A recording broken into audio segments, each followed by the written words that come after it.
Welcome, ladies and gentlemen, to a very special episode of Midnight Scenes, A Safe Place, the final episode in our month of horror gaming and spooky experiences. Hi everyone, my name is Dominic and welcome to Midnight Scenes. I'm very, very excited to be bringing this to you, and I have intentionally planned it so this will be releasing on Halloween itself. Halloween 2024 if you're watching this after the fact. If you're coming to this video down the road, then we did an entire month of horror and spooky gaming videos and role plays, and I posted each and every single day the entire month long, and it was so much goddamn fun. But I wanted to make sure we end on a good note, and I'm so excited for this. It's been in my Steam library for a little while now, and if you have seen me play the other episodes, then you know I love these games. I think Midnight Scenes are exactly what indie horror should be. It's inventive, it's creative, it does so much with so relatively little, such relatively simplistic design that's used in such an interesting way and really just gets me. It gets the atmosphere, I think, really gets to me. The characters I'm always interested in. I just have a good fucking time. So I thought, you know what? Let me pick a game to wrap up the month that I am confident will be a fun time for all of us and that I am so damn excited for. So let's hop right in. And as usual with these games that deal with more mature subjects, it had a warning that it deals with mental health issues, suicide, and, horror levels of violence. So, all right. Phil Lana, 23 years old. The four walls of his room have become his stronghold. A safe haven where he can take shelter from the outside world. In tonight's episode, his new life will be threatened by terrible nightmares that will take him to unsuspected limits. Turn off the lights and immerse yourself in this frightful story. Welcome to a new dimension of horror. Welcome to Midnight Scenes. Ooh, I'm so excited. It's such a good feeling when you're just like, you feel like you're in good hands. Like, these are games, whenever a new one comes out, I'm buying that on sight as soon as I see that it's available, because I enjoy all of them so far so much, and they keep getting better, goddammit. They keep getting more interesting, they keep getting more complex and nuanced with the stories. It's just, it's so good. This was me earlier today, because I meant to wake up and be productive, but I decided to, I'll watch something on YouTube for a while on the couch, and then I fell asleep. But that's okay, because now I feel more rested than before.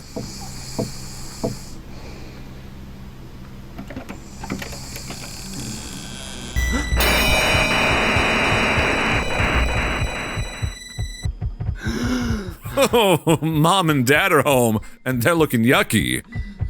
Oh shit, okay, so he's been having... Oh yeah, he's been having some issues for a while then. Damn nightmares. Ooh. As someone who used to get I guess it's not night terrors, but it's, let's see, Phil. Indeterminate day, 9:20 a.m. But I would get sleep paralysis really bad, and it made it so for a good stretch of my life, I was really scared to go to sleep.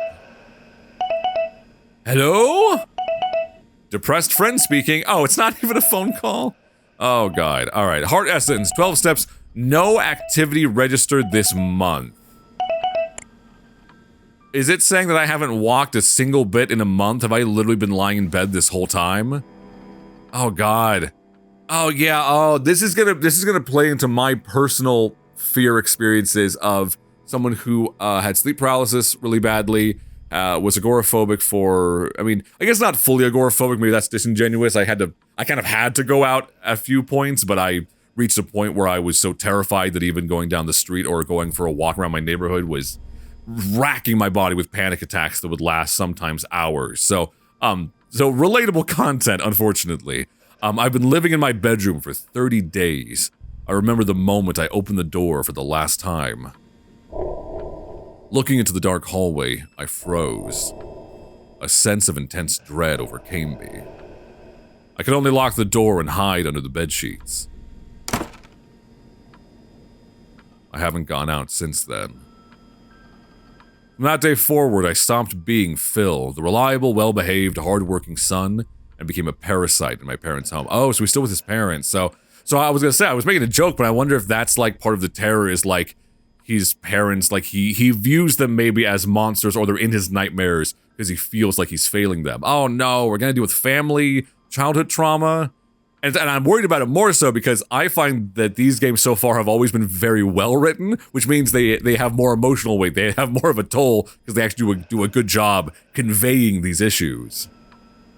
As Father likes to remind me, I'm ashamed to my family and this community. Oh, man.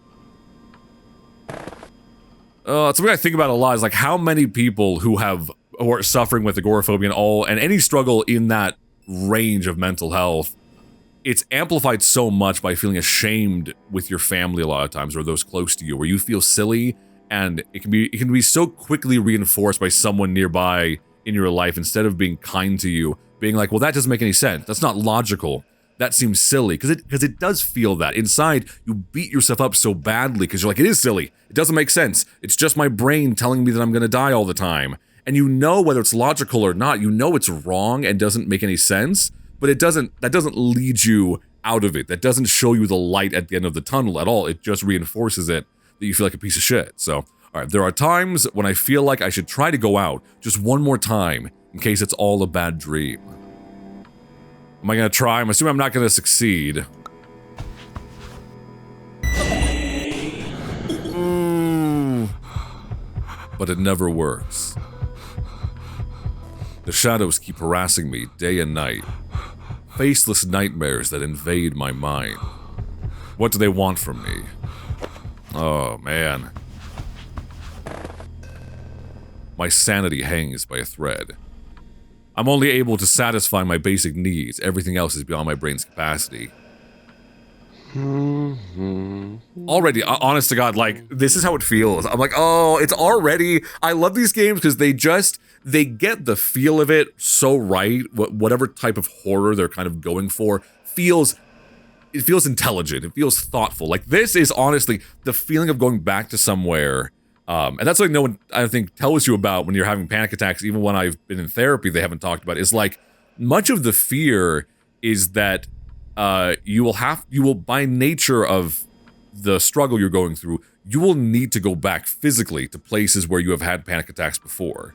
Because if you avoid them, eventually you wake up and the panic attacks come home with you, and you start feeling like even your own bed or your own room, they trigger a panic attack because you go, this is where I've had it before, I'm gonna have it again, you know? So, it can be so bad, you know, where like I've had that where one of the first really nightmarish panic attacks I had after my panic disorder started a couple years ago was going to see a theater show, and I had just been pushing it down for days, pretending I was fine, and it felt like I thought I was working, I thought I was repressing it and ignoring it enough, but because I wasn't dealing with it, it just bubbled to the surface when I got into the theater, because every other day I was able to distract myself proactively enough to avoid the panic, and then getting seated for 2.5 hours, I literally just felt like my brain was on fire and I was fucking dying for 2 hours straight. It was one of the most exhausting, terrifying experiences I've ever had. So that one of my challenges in recovery was that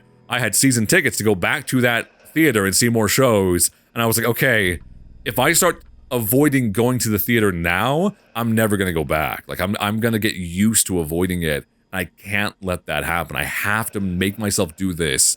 Because I told myself, I was like, am I just gonna never see a theater show again? Am I just never gonna see live entertainment? Like, and I was like, I can't live a life like that, but I'm gonna go there, and it's gonna fucking suck for a while, but long term it will get better. And it has over time. So, let's eat. Actually, no, it looks like it's winter, so let's warm ourselves. Put a cozy sweater on. My hands are frozen. I need to warm up the room. All right, yeah, what do we have? So yeah, we have a little heater. Okay. Where did I leave the lighter? We have to light this thing by hand? That doesn't feel safe for a depressed person. I must have put it around here somewhere. All right. I feel like I'm going to need to be very thorough because every game as they progress in the series is like more and more detailed with stuff to interact with. Lighter's not in here. Maybe on the shelf? Yeah, there we go. How did you end up inside a pot of noodles? I don't know, man. Depression does crazy things. Nice, there we go. Much better.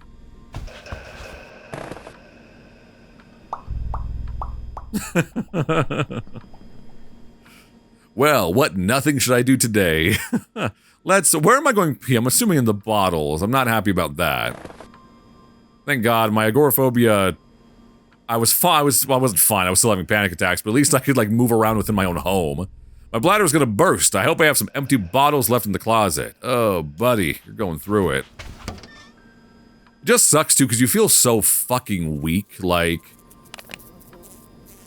This one will do. The problem is, the further into a depression, agoraphobia, panic disorder, whatever severe mental struggle you're going through, the further into it you get, the worse off you feel, and the worse off other people generally feel towards you. They don't get more sympathetic, they often get more distant and disgusted because they don't understand it, and they don't realize that it's like these are all points where you more desperately than ever need something to start pivoting you slowly back onto a healthier mindset, you know? That's better. I'll put the bottle back in the closet. Okay. There we go. I got 5 more pisses left, alright? So I gotta use it sparingly. Yeah. 5 bottles full to the brim of pee. I think it's time to throw them in the trash can. Okie doke. Let's see. Okay, am I tossing from here? Hold on. I can do it. I can't just throw the bottles from up here. I'll need a bag and a rope to slide them down carefully into the trash can. I can make that, are you kidding me? Worst case scenario, piss bomb explodes everywhere. Alright, can I get, are there like extra bags maybe in here? Yeah. A bag to put the bottles in, great! Now all I need is a rope to slide the bottles down into the trash can. I don't think you should have rope in here at all, under your current circumstances. Was there rope in here? Yeah, I know. I already have the bag. I need to find the rope. I'm looking. Cardboard box? Maybe. That'll work. What do I have in here? Keys, green wristband, let's say Anime Con, purple wristband, and a little fishing line. That'll do. A souvenir from the hunting and fishing expeditions with father. Finally, I can put this thing to practical use. Alright, we gotta combine all this shit. Which, for the longest time, I did not understand that was the mechanic, like in the first game, that you could combine things. Now I'm like, of course, that makes so much sense, so. Alright. Gotta lower them carefully so they don't break. Yeah, there we go. Here we go! Piss bag, be free! Hold on. There we go. Slowly. Oh no! Oh, the wind's gonna blow it, and it's gonna... The piss is gonna blow into the tree! No! My piss bag! Damn wind. Oh, I'm gonna have to go outside, I'm gonna have to leave that for nature to take care of. It's gonna explode everywhere. Oh, this is so secondhand embarrassing. Oh, he cut his hand, didn't he? Yeah. Should I cut myself with the fishing line? So much blood. Texas Chainsaw Massacre levels of gore. This is how it feels, too. It's such a weird fucking feeling where, like, having severe panic disorder, the smallest... Ooh. Assuming mom and dad is there. Hi, Mom. Sorry. But to be fair, you also could be better parents helping me. And not shaming me when I'm clearly desperately in need of support. Philip, what was that noise? Is everything alright? No, everything's not alright. I've been locked in here for a month. And you have not gotten me psychiatric help. Is everything alright? Fuck out of here. Are you hungry, dear? I baked some pancakes for you. You baked some pancakes? Did you not cook them on a stove? What do you mean you baked them? With syrup and extra butter, your favorite. Do people bake pancakes in other places? Like, no, look, bacon goes in the oven, pancakes are on the stovetop. Philip? Honey, it's been exactly a month since you locked yourself in the room. Your sister and I miss you very, very much. And your father is losing his patience. Well, father can fuck off. do you think you could come out just this one time and have breakfast with us, like a family?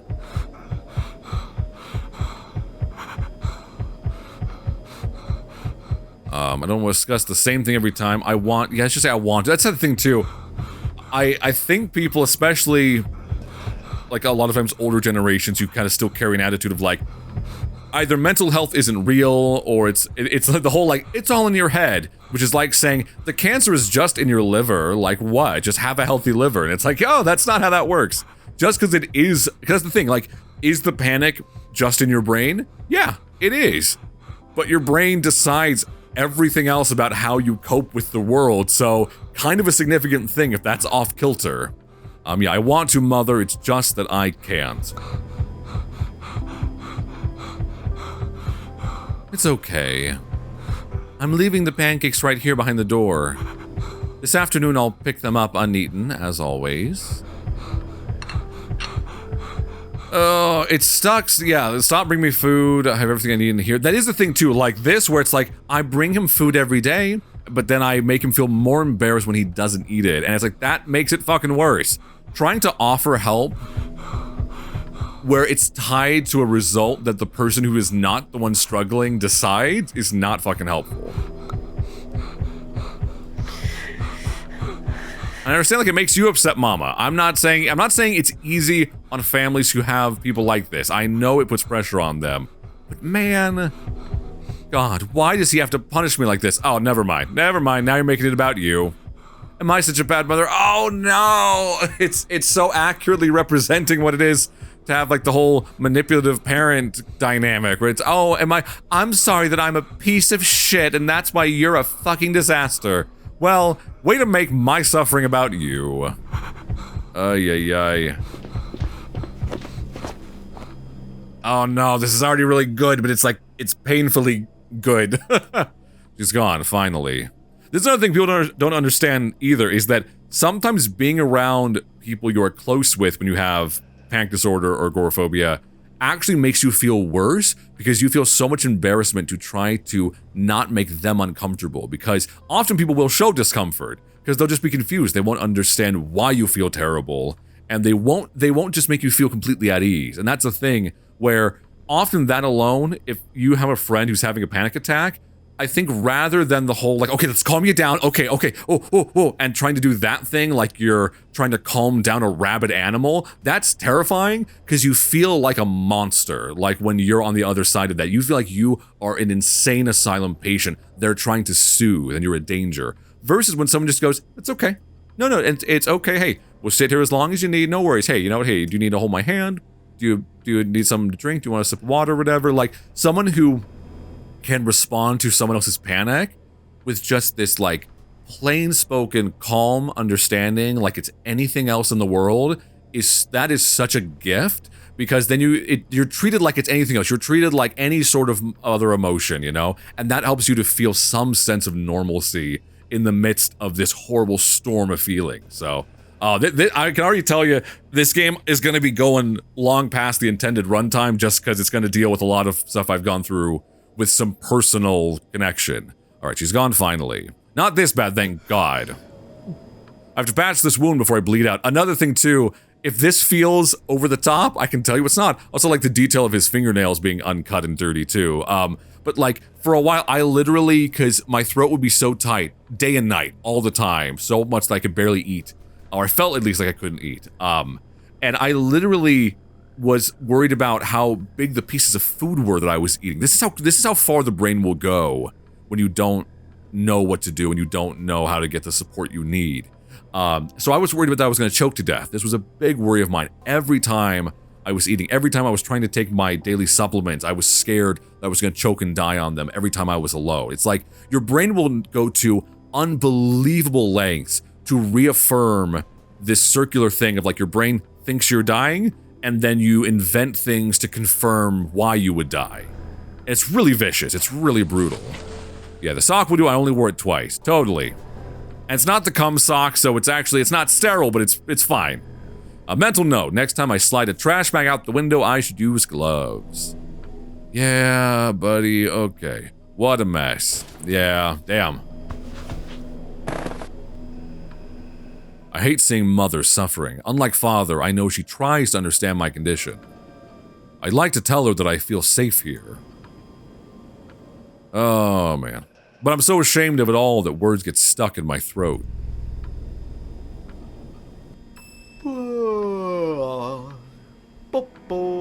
Yeah. It's a new day. It's a new dawn. Time to be depressed and piss in bottles. Let's eat. What kind of food could we possibly be having in here? Please don't tell me it's the pizza box from whenever. I'm starving. Let's see what I can get for breakfast. Oh no, it's the closet. I forgot. We have like cans of soup we're gonna be slurping down. What do we have on the menu today? We got a cooking pot. Noodles. That's not too bad. Perfect. Now just gotta heat them up. Hell yeah.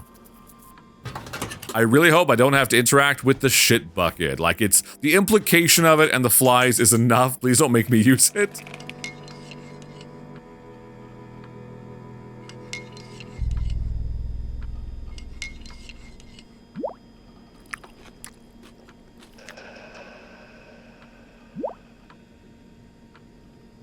All right, good meal.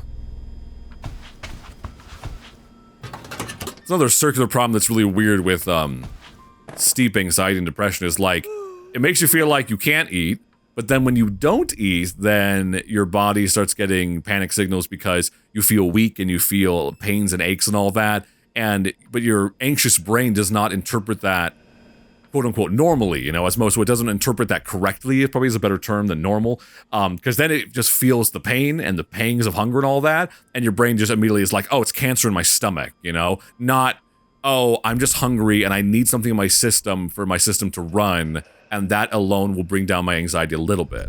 All right, what does socializing look? Do we just lean out the window and yell at someone?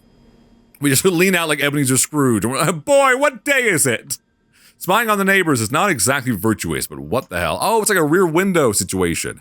It's not like I have many ways to relieve my loneliness here. Just me and my peanuts, and I've been jerking it, I'm assuming, far too much. Alright. Not now. I want to see what's happening in the outside world.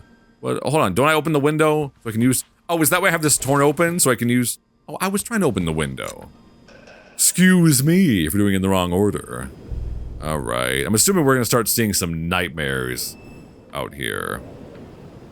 Oh, it's always the goddamn ravens eating something bloody in all these games. I like the parallax, like the layers in the pixel is really cool. Pissing dog? Lovely. Nature. Hey Ash, groceries. This is a really interesting challenge for a game to largely keep it restricted to something so small. Do we know these people?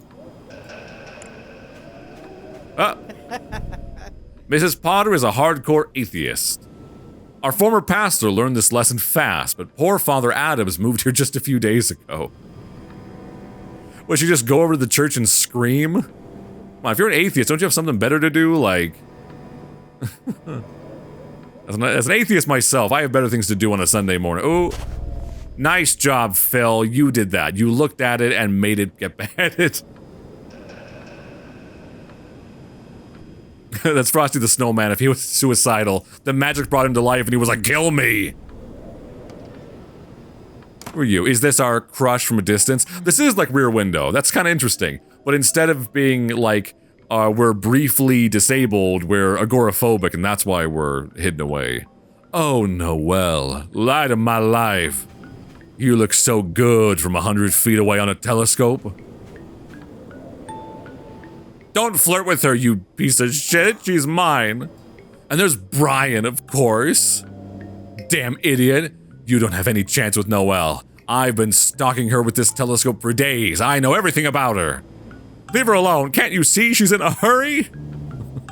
This is the guys who get pissed when like a girl will date someone and they'll be like, it's because she would never date someone like me. And it's like, did you say hi to her though? Were you flirting with her and she rejected you? It's like, well, no, I've never actually said anything like that. I just casually talk to her and then say, yeah, it's a shame someone like you would never be interested in someone like me. It's like, yeah, ugh. And you're wondering why that didn't work out and someone else just came up and was like, hi, you're really pretty, would you like to go on a date? And that worked. I'm not saying it's easy, guys. I'm saying being straightforward and nice goes a really long way. Noelle Hayashi, the only person in this damn town who doesn't judge me. Or maybe she just hides her disgust. That mental health be like, oh, that's so good they care about me. Or maybe secretly they're using me and they laugh at me when they turn around. Spoiler, if you're anxious brain like me, most people aren't like that. Most people who are mean and nasty, you can tell fairly quick that they're mean and nasty. Most people who are consistently seem to be kind and compassionate, they probably are. I used to work in her mother's grocery store during the holidays to earn some extra money. I miss that life so much. Nowadays, Noelle sneaks into my garden once or twice a week to bring me food. If it wasn't for her, I'd be dead for sure. Aw, that's really sweet, actually. I feel really bad. I feel like either something bad will happen to Noelle, or we're gonna go too crazy because we're like obsessive and do something bad and freak out Noelle, because she seems like an actually like good, kind person. Noelle. You're such an extraordinary human being. Average experience of a guy enjoying the connection of one nice woman and being like, is this the light of my life? Every day is exactly the same to me, indistinguishable from the rest. Just sleep, eat, watch TV. But it's this constant routine that helps me stay sane. If I'm lucky enough to not have mother and father knocking on my door, I consider it a great day. Oh, dude is in the trenches here. Jesus Christ. Also, I love the pixel art style. It's funny, initially when the game even switched over to being games in color, because they were black and white before, even that I was like, oh, I don't know if I'm gonna like this as much, but they've consistently been really cool. They really have done a good job adapting the style to the different eras that they're setting things in. Noelle, hey Phil, Noelle here. I know, it has your picture on it. Are you ready for our date? Aw. What are we gonna do? She looks so sweet. Oh, well, what movie are we watching tonight? Oh, does she do like movie nights with him from his room? Noelle convinced me to have a movie night date every few days to cheer me up. We watch a horror flick together while we chat. I fancy something mild. How about Kill and Let Kill? Good choice, I like romance. How we get a little Twin Pines, 1986. We get a little pixel movie? Hell yeah. A lake town full of drunk teenagers celebrating summer. Nothing can go wrong. Hey, how's your day going? Let's say slightly better now that I'm talking to you, because she seems like a bright spark in a dark life. Slightly better and I'm talking to you. You're my only friend left. Well, don't say that. Like, just be appreciative. Don't be silly. Honey, did you leave the shed light on? Oh, we're gonna get like little vignettes of the movie while they're chatting? Oh, that's so cool! These games are so cool! Damn kids, they must have snaked into my garden again. I'm gonna teach them a lesson. Pops, don't go in there. The teenagers are definitely having sex, alright? It's every slasher film, alright? It's the horny high schoolers going to a murder cabin because they couldn't just like, I don't know, go anywhere else, have sex? I was worried. You haven't logged in for hours. I'm sorry. I've been dozing on and off all day. The whole day, I'm very tired. This is my last try. Are you sure you don't want my therapist number? See? She's being a real good friend. She's being comforting, she's being understanding, but she's also not, like, letting you off the hook too easy. She's actually trying to get you real help. See? Be like Noelle. This is what a good friend is like. It's not just pandering to the person, but it's actually trying to offer them help. You can't make them take the help, obviously, and that's not your job to fix them. But it is a good thing to, if you can bring someone to a point where you encourage them and feel like you're alongside them to encourage them into a good decision, that can be a world of difference. So shout out to Noelle. Please nothing bad happen to her. She seems lovely. Oh, come on. She's a beast. She helped me recover from my depression, and it was a deep one. And she's an anime geek, too. That's a nice extra. I'll think about it. Promise. Hello? Anyone there? Jump scare incoming. Probably a cat. Trope cat. There it is, 1 point for me. You've seen too many B movies. B movies? You like jazz? So, how are you doing? Well, you know, I'm crazy busy at the grocery store. With this cold, it's home deliveries all the time. You know how it is. There was no one, honey. I must have left the light on. By the way, I don't know if I should tell you. This year's AnimeCon tickets are already available. Uh-oh, slasher time.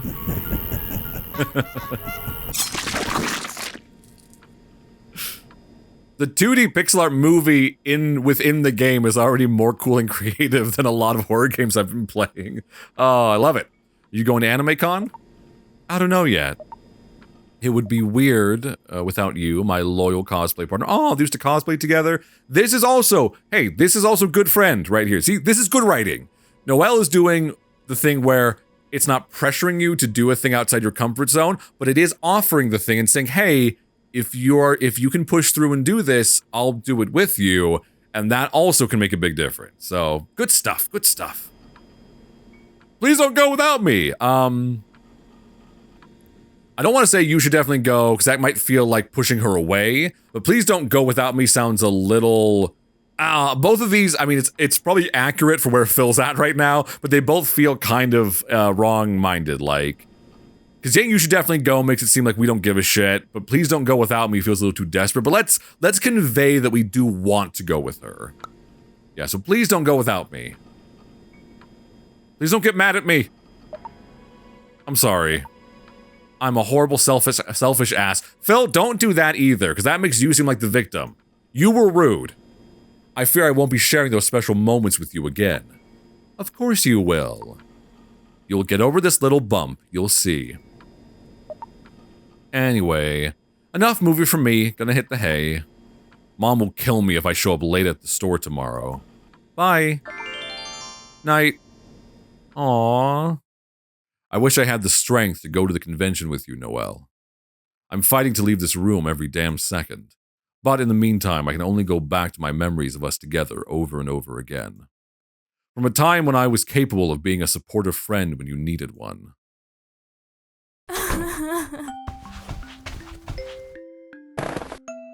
I came as soon as I could. What happened? Asshole, I punched that stupid bastard's face in. I hate him. Who? I don't understand. My father. I got home and found Mom crying her eyes out baking chocolate plum cakes. She had already cooked 7 batches when I arrived and the 8th was already in the oven. Do you know what that means? An excessively high-carb diet? No, you idiot. Mom bakes plum cakes like a maniac when she feels depressed. Dad confessed to her this morning what she had suspected for months. He's been having an affair with a student in his class. God damn it. He says he loves her and now he wants to start a new life with her and... Oh, Noelle. Damn, I'm sorry, Noelle. That fucking sucks. I guess we're not enough for him. Fucking son of a... Yeah, I mean, that makes more sense that you want to beat the shit out of him a little for that, because yeah, fuck that guy. Hey, you know what? You two are better off without him. Hayashi women are true warriors. If he's not up to par, there's the door. Your mother is tough as nails, and you, look at you. You got your second cosplay award at AnimeCon. Yay! Yeah, show me your war cry. Phil, stop. This is the least comforting speech in history. Look, Phil, we're not the most eloquent, but we're trying. The energy is there. It just needs a little bit more eloquence to come forward. A little bit more emotional maturity, maybe. But thank you. I love you for trying. Aww. Okay, so they've been friends for a minute now.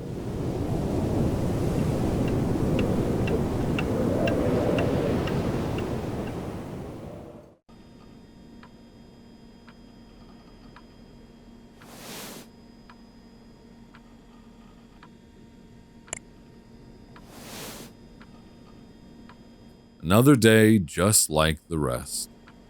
I wonder if this is going to be my life from now on. Just taking up space in my parents' house like a piece of furniture. At least I can buy food with my own money. Oh, don't worry, Philip. You're not a piece of furniture. You piss in bottles, alright? That's a different thing than a piece of furniture. You're like an unruly pet right now. That makes me feel less like a parasite. Oh yeah, because he's buying food with his own money. Which reminds me, I'm super low on supplies. Purchase food online. Hell yeah. That 2-day Prime shipping coming in clutch when you're horribly depressed. If I place my order now, Noelle will bring it over this afternoon. If I feel like I'm abusing her generosity, but seeing her face up close always brightens my day. Okay. Anything in the recycling bin? Empty like my life. Oh, got it. Okay. Groceries, guacamole, search engine, Wacamail, legit news. That was legit news. What does this say? Write your worries here and let them go. The worry box. I think my girl can't stand me anymore. She's going to leave me for that stupid-ass Trevor. Oh, is this like... I forget what it's called, but like these confession websites. I know these exist where people, I've accurate so much, it's definitely a tumor, right? I know it is. Ha! Also anxiety brain person. So yeah, they just submit their horrible feelings. I'm defending my thesis tomorrow. I'm gonna make a fool of myself. It does, it's funny, I don't know if it's necessarily like, healthy, sharing and reading this kind of stuff consistently, but, oh no, I ate after midnight, am I becoming a gremlin? You're fine, or Orestes. But it does make you feel a lot of times like, well, I'm not the only one. Alright, let's order some groceries. Soup, what are we getting? Gas cylinder, corned beef, kitchen lighter, bottle, water. I mean, yeah, alright.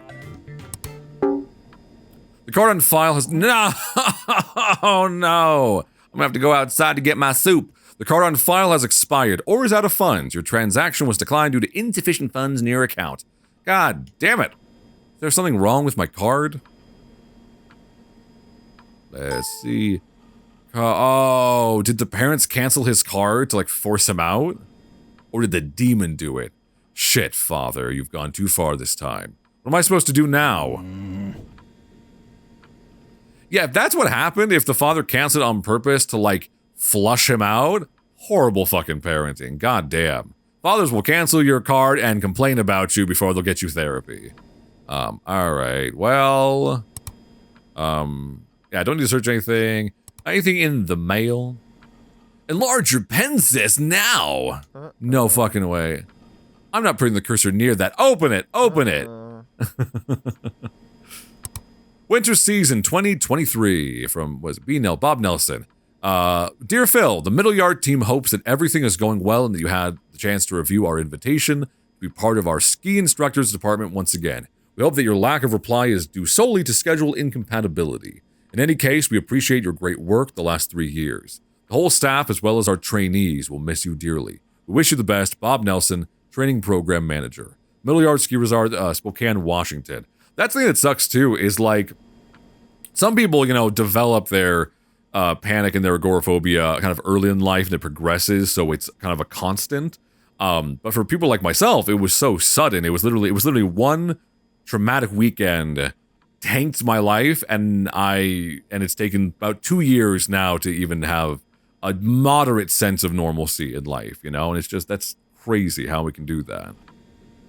Let's see. Sam Garcia. Phil, this is my third and final attempt to contact you. You let me down, dude. This far into the semester and you just disappear. Where am I supposed to find a new final project partner now? You know how much I need this grant. Not everyone was born wealthy, you know. Fucking shit, dude. I'm sorry. I guess. I'm sorry. I didn't really ask for this. I'm assuming. Massive asteroid could extinguish life on Earth in 10 years. Okay. Have you wondered what would happen if a planet we call home was pulverized in a massive celestial collision? We may find out very soon. Is humanity doomed? I'm going to show you what to do when you see these articles and you're full of anxiety. Here's what you do. You're going to open it and then you're going to go, nope. Nope. No. No.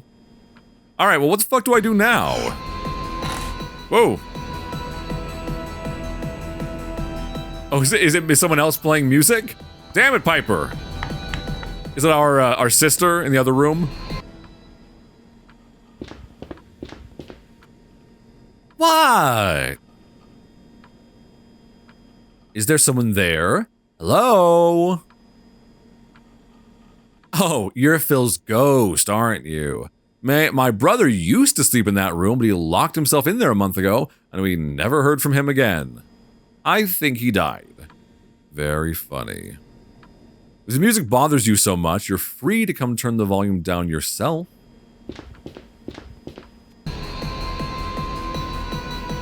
Oh, good. This is very helpful for what he's going through. They're like torturing him musically. They're torturing him emotionally.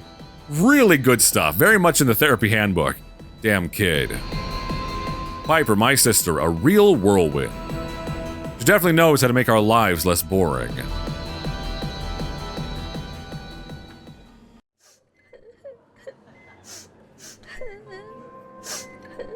Father Cunningham. She's strong, Jacob. She'll make it. Who is this? Phil, is she going to die, Father? Don't be stupid. I need a smoke. Wait, hold on, who's dying? Father Cunningham. Who lives, who dies? That's not for us to decide, Phil. Only God guides our destiny.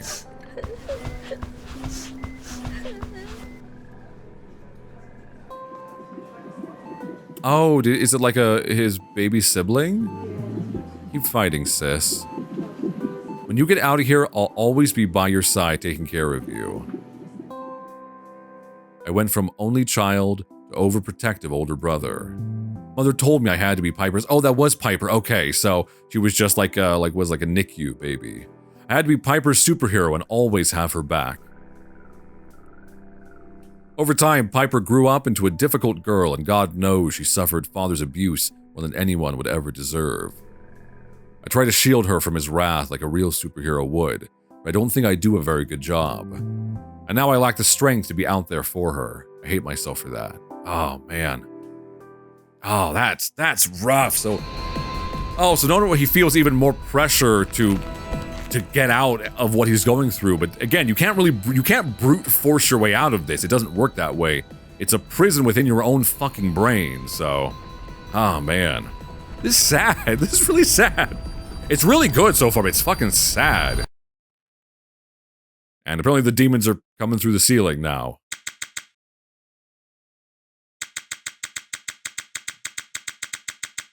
Indeterminate day, 2:45 p.m.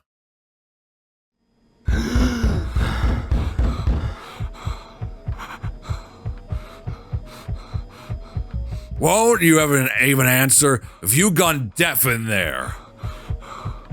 I have been working my butt off to give you and your sister a good life. Ha! Spoiler, shitty father. Just giving money or keeping a house over kids' head is not giving them a good life. Surprise fucking surprise. And what do I get in return? A demon child and a slacker. What the hell happened to you, son? You weren't like this before. This situation is getting very tiring. Your poor mother gets up early every morning to bring you your favorite breakfast, and you just leave it here to rot. At least the ants are delighted.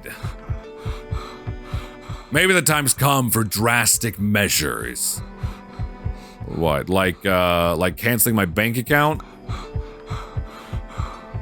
You should thank your mother for stopping me. I would have dragged you out there by your feet a long time ago. Man, what a piece of shit. That's been one of my biggest, pet peeves that so many people have to deal with is the way some parents treat children like investments, not as human beings. Like, there is nothing incumbent on what a child has to be, and generally it's going to be defined by what the parent does to raise them and shape them into someone who is thoughtful and compassionate. They might have a personality that's wildly different than a parent might expect, but you can still, if you instill all those things, the odds are it will have a fucking impact. But by the opposite measure, when you treat kids where it's like they grow up and they don't fulfill exactly what you want them to be, or they struggle, and this attitude of like, you know how disappointing this is for me? You know how I never would have expected this to happen to my kid? And it's like, the kid's not an investment account for you to extract from later in life, you know? It's just a fucking human that didn't ask to be here. Drastic measures, oh god. They just start breaking down the door or some shit. It's just a panic attack. Calm down. I'm fine. My father, my fucking father. If belittling his children was a sport, he would be the unbeatable champion. How could Piper and I compete against our family's history of greatness and success? My great-grandfather built a logging empire from the ground up, making him one of the richest businessmen in the region. Then my grandfather inherited the company. He too was a person of great importance in this town. Oh, but the next chapter is the one he usually skips. In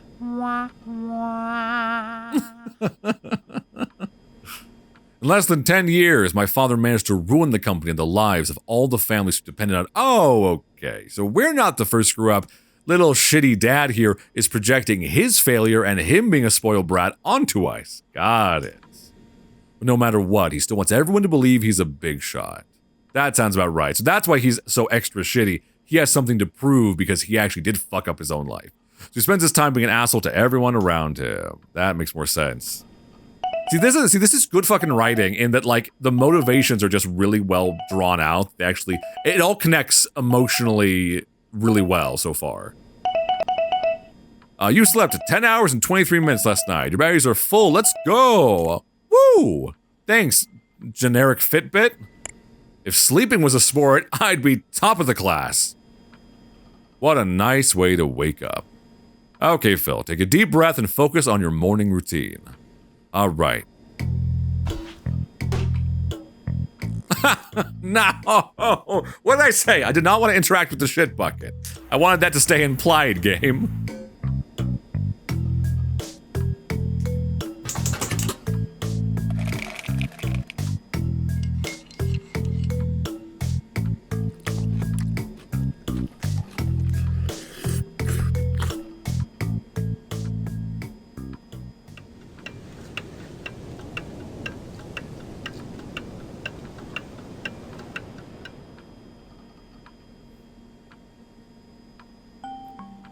Oh, the light of my life is back, Noelle. Good evening. Good evening to you. What a storm we had. Snowplows are smoking. Anyway. Movie time. Did you know the 60s classic Space Ravagers is on GOT Film? Or on Got Film? Want to watch it? I don't have a subscription anymore. I'm afraid my father canceled my bank account. What? Can he do that without your consent? I don't know. He can and he did. I mean, I don't know. Yeah, he's an asshole. Let's leave it at that. I tried to convince you he did it for your own good, but no, you're right. He's an asshole. Don't worry though, I have a friends and family sub. And an invite is on your way. Man, Noelle's a real one, man. Oh my god, Noelle. Look, I'm not even going to blame Phil for being overly in love with her a little bit, because, man, she seems awesome. All right, mini 2D space movie. Something happened this morning. You know that I suspect that Brian has had a big crush on me. Oh, God. She's going to break our heart, and it's not going to be her fault at all. We're locked in our room, but, like, we're about to get suicidal. Well, he finally asked me out. Really? Gunshot sound from across the street.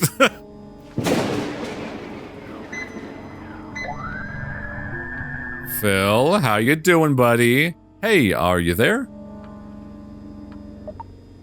What did you say? This is a text message. You know what she said.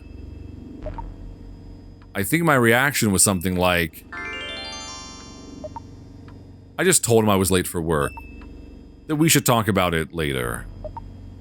You didn't reject him? I thought you didn't outright say no when I'm here? Shitting in buckets? What? How am I not enough for you, Noelle? I thought you weren't interested. Look, the town is small, you're pissing in bottles, it's slim pickings out here, I want a boyfriend.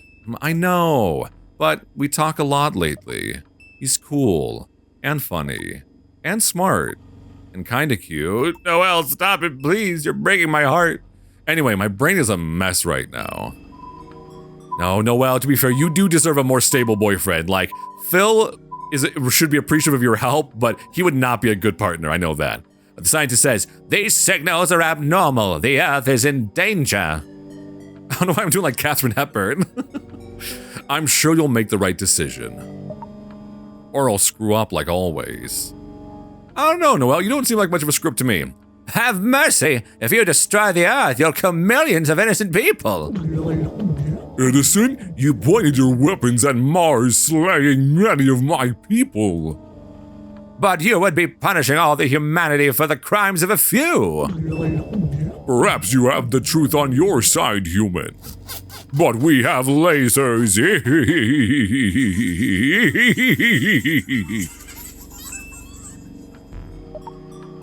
What a bastard. Yes, thank goodness it's just science fiction. Anyway. Hey, you didn't order food from the online shop yesterday. My card was canceled, Noelle. I already said that. Is it because of your bank account? Yeah, a little bit. I'll talk to Mom. She won't mind lending you some food. Man, what a nice family. We do the same with Mrs. Potter at the end of every month. I'm sorry to be a burden. Hey, don't start, okay? That is the thing. I'm gonna tell y'all now, y'all depressed bitches out there, like me, because I'm talking from experience. When someone offers a kind thing, don't do that. Even if you feel that, it not only makes the other person feel uncomfortable, but it makes you feel worse when you say, I know, I'm sorry, I'm such a fucking burden, such a loser and all that. Just say thank you. Because learning to accept kindness is part of the root on learning to accept kindness from yourself. You know what I'm saying? Like, it's all part of the same kind of wheelhouse of accepting compassion and giving it. Hey, don't start, okay? You're not a burden, nor a piece of shit that no one cares about. You're a smart, caring guy going through a rough time. That's all. And you are my guardian angel. This is so romantic. This is so sweet. It's funny. I'm like forgetting this is a horror game because it's becoming like a really tender-hearted drama, but it's doing a really good job. And this is what I talk about games where you can make people slow burn wait for something creepy late in your game if you earn it. If you have characters you like about and there's dynamics that are engaging. And this is totally that. Oh! Please tell me that's Noelle. Oh, okay. Okay. Oh. Oh. Yeah, enough. The fuck do you want from me? Oh, no, thank you. What's on the TV? I hear, I need to lower my revs.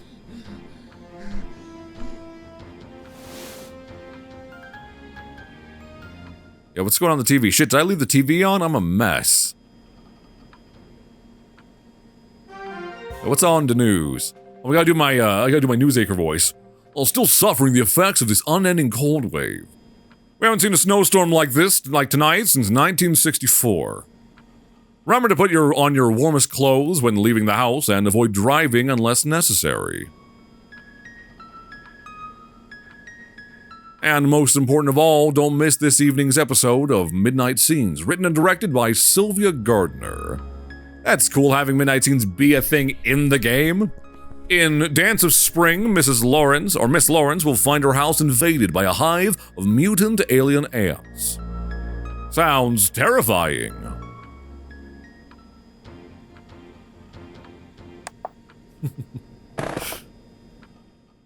Let's check out how bad this storm is.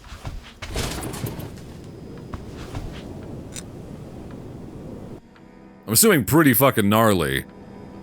Like, if we're in Spokane, Washington, dead of winter, then I know the weather up there gets severe. Who is this cutie? Who is this in the little antlers? They're adorable. I want to click on them and have Phil give me commentary on the townsfolk, because I'm worried I won't remember everyone we, Whoa! Hey! Knock that off. My hair's gonna explode. Yeah, god damn it. Plus, how are we gonna be a creep if we don't have our telescope? Bird's ruining the one thing keeping me going. Let's see. Oh, shit. Yikes, all the collection money will go to fixing the bell tower. This is like something that would happen in an Exorcist film. Like one of the sequels where this would fall on someone and kill them. This cold wave will end up sweeping the whole town.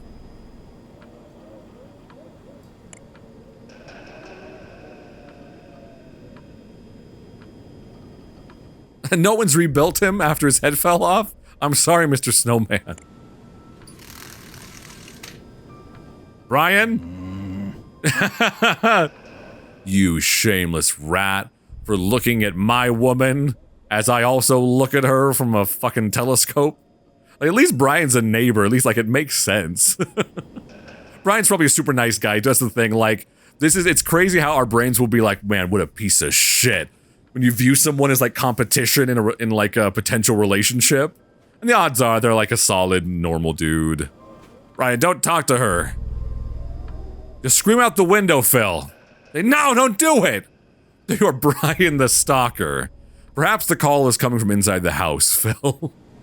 What a coincidence. You always show up when Noelle goes to work.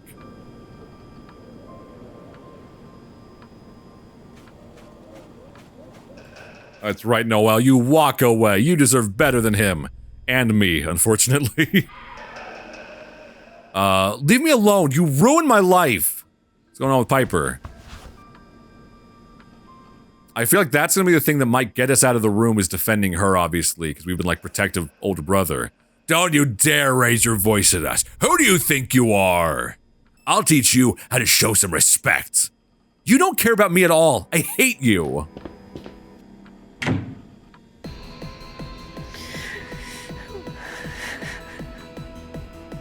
Is it true, Jacob? Are we horrible parents? I mean, the dad is the most horrible. The mom cares, but also it's that thing of like, if another parent doesn't intervene on abuse that's going on, then they're complicit in it and not doing more. Like, so there's still some culpability, in my opinion. Both of our children hate us. They don't even want to see us. What are you talking about? Of course not. Our children don't want to see us because we're too fucking cool and awesome. That's all, sweetie. It's the kids who are the problem. But don't worry, I'll find a way to keep these ingrates under check. We can't allow these attitudes any longer. It's just that the Lord is testing us. There's no doubt about that, but I know we're doing a good job. So you're gonna hear another Dom rant. One reason that I have a big issue with organized religion and the effect it has, especially on selfish people, is that most religious doctrines, but especially Christianity, especially in America, has this long-suffering element to it, where the idea is that there's a feeling of like, Christ was persecuted, so anytime you feel like you're being persecuted, it means you're doing the right thing. But of course, most of the time, that's not what's happening. Like when a religious person gets called out for being a bigot or being shitty towards someone who's like gay or from an ethnicity that they just don't like because they're racist or whatever it is, the person who is hyper-religious and simultaneously bigoted, they get the combined feeling of being like, well, I'm being persecuted, and that means I'm just like the people in the Bible. I'm just like those in the New Testament who are getting persecuted. And it's like this horrible complex where they feel like they have a divine reason to keep being shitty. And parents do this where they will feel like, no, this is the Lord testing us. And this is, if we don't stand tall or whatever, just like Job or whatever, we have to like break down what these kids are doing to us rather than recognize that they're a huge part of the problem. Our friends, our neighbors, I hear them in church. They're whispering about what's happening in this house. Have faith. Everything will be fine. And I've witnessed this firsthand with people I've known where their kids, where there's been like children who have been doing nothing wrong, but maybe they kids who have come out gay or have just not been on, even just not in the life that the parents expected them to have. And just because of that, the parents start to act like they are under this massive pain and weight.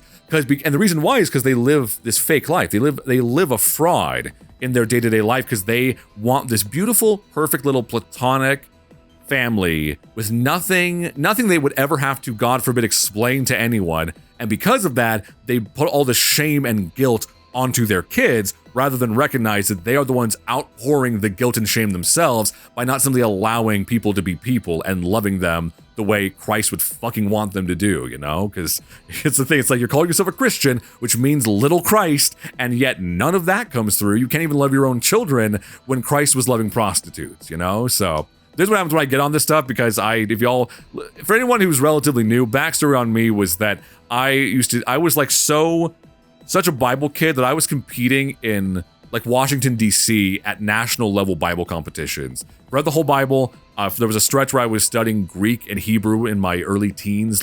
So my knowledge base for Christianity is fairly good, fairly strong in terms of what doctrines go. So generally these are things that I get heated on because I know them inside and out, and I hate the way they get misused, especially from modern people. They use them to mistreat or be bad parents or just be uncompassionate to others. So anyway, have faith, everything will be fine.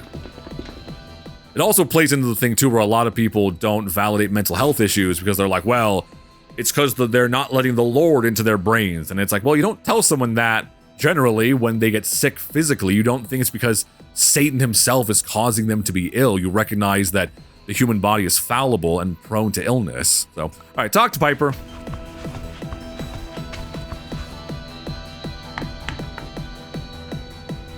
Hey. Hello? Piper, you okay? Oh, look who decided to break his vow of silence. What happened? Leave me alone. You don't give a shit either. Oh, I do though. Is it because of that boy, Jake? Yeah, let's say whatever it is, I'm sure there's a solution. Let's say like no matter what, sis, we got you.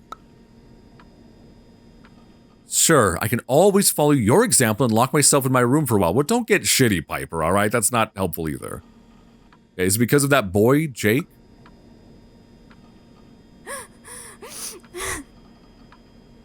He's been acting very weird lately, and suddenly he told me he's trying it again with Amanda, his ex. Oh. It's all father and mother's doing. They never approved to my relationship with Jake. They talked to his parents and scared him. But this was just another mark on the wall for father. He rejoices in my humiliation. Mother's too stupid to even care. I'm drowning in this fucking house. That does suck too, the fallout of bad parents in that, like, they don't just poison their own life. They don't just poison their own marriages most of the time. They don't just poison the experience of being brought up as a child in that environment. They also oftentimes, the collective fallout has so many ripples that they also do damage to your friendships, your relationships, because people just are around them and are like, look, you might be nice, but fuck, I can't deal with this if they're going to be around all the time. That fucking sucks, because it both makes sense. People don't want to have to be around a family that makes them uncomfortable, but it sucks for the children because they then have to take the brunt of losing people in their life because of parents who are immature or shitty or mean. So just sucks that so many people have to deal with that. All right, and now just when I need you the most, you lock yourself in there. I never felt so alone. Piper, No, fuck you. You're just as shitty as them. Ugh. I don't think that's fair, Piper, but I understand you are emotionally tense at the moment. Yeah, I'm sorry, Piper. Oh! What? Oh no, the demon's in my computer! Got that Satan malware. What the hell is this?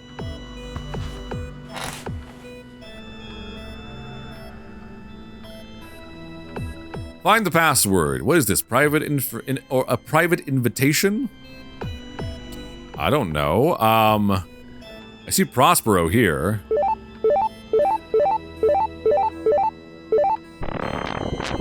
Hell yeah! Puzzlic Inferno. What the fuck is this? Is this gonna be a spooky game within a game? Oh, we gotta assemble it. Cool! I love this so far, I gotta say, like, I'm having a great time. It's like, they're always such fucking depressing games, but they're also really interesting, so I don't really get sick of them. Alright, let me kind of get stuff. Let me find the corners first. It's like building any puzzle where it's like you gotta find the right corners and then you can probably stitch it together a little easier. I don't know. Hold on. Trying to make a face, right? Oh, hold on. Wait, it just went together, like... Oh, okay, just that part goes together. Okay. Ah, it makes a sound when I get it right. I appreciate that. Alright, let's move stuff then. So, oh, I see. Oh, lopsided head. Well, how was I supposed to know that? What the fuck? I've been concussed. Yeah, you go there. You go here. Nice. There, I'm assuming. Aha. What am I making? There we go. Oh, it's hair. It's not a lopsided head. Oh! Oh. 'Cause that was Piper, right? Like we're having a nightmare about sister? Jesus. I kind of like that so far. We don't know if we're dealing with anything outright supernatural or if it's just, what did that say? 9:30 p.m., so it's kind of late. But we don't know if it's anything actually paranormal or supernatural. I'm assuming it will be something that is paranormal that fuses in with his terrors and all that, but I like that we're not positive yet. It's doing a good job kind of bearing the lead on that, but keeping it interesting. Another nightmare. What the hell is wrong with me? I no longer know if I'm sleeping. These shadows that stalk me in my dreams, I feel like they're trying to show me something. Point me to a specific path. But what does it all mean? Shit, my brain is about to melt down. There's the thing, at a certain point dealing with this kind of stuff, your brain just feels like you're just fried. Like, quite literally, it feels like a computer on fire. Like you're just like, it can't fucking function anymore. 85% of users achieve their daily goal. You can still do it. What's my daily goal? What, like of steps or what? -2 Fahrenheit. Jesus Christ, it's fucking cold as shite. Is it night already? Not like it matters. Hungry. I ran out of food. Unless Noelle brings me supplies tomorrow, I'll die here. No, you're not, Phil. We're not gonna die. I've seen Man vs. Wild. It's time for us to drink our piss. Freezing. When will this stupid cold wave end? I need to warm up my room. Oh yeah, is our lighter still up here or? Oh yeah, we're good. Okay.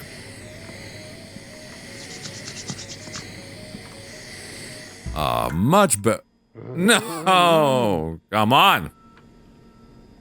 Ran out of gas. Oh, it's like a gas-powered one? Oh, okay. Huh? Oh, hold on. What'd it say? A note? Fuck. I'm sorry, I didn't mean it. Aw. You're not just as shitty as them. It's just that I feel very lonely and overwhelmed. But I love you. Piper. Thank Piper for the note.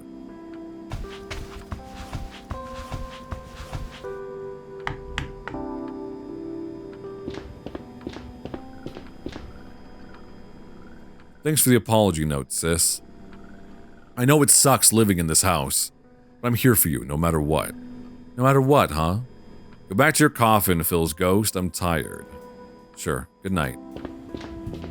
Oh, that is the thing too, is like it breeds so much kind of animosity between siblings under these kind of pressures, but it's like so much of it's not what they actually feel towards one another, because of course it's the pressure coming from the parenting down, you know, that they're getting taken out on one another. So what should I do now?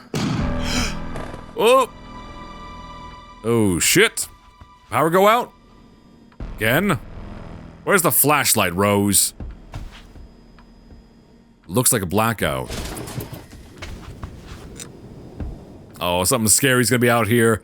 The game has been slow burning long enough, and it's given us all the character dynamics now, so I'm like, oh. Indeed, the town is pitch dark. The electrical station hasn't been updated since World War II. There's no way it can withstand a cold wave like this. Okay, let's just scan over to the left. I don't think there's very much to look at, but I haven't looked over here very much. I don't want to miss stuff. 'Cause what's over here? There's a gas station. Seriously, Tim? What, leave Man Bun Boy alone. Okay.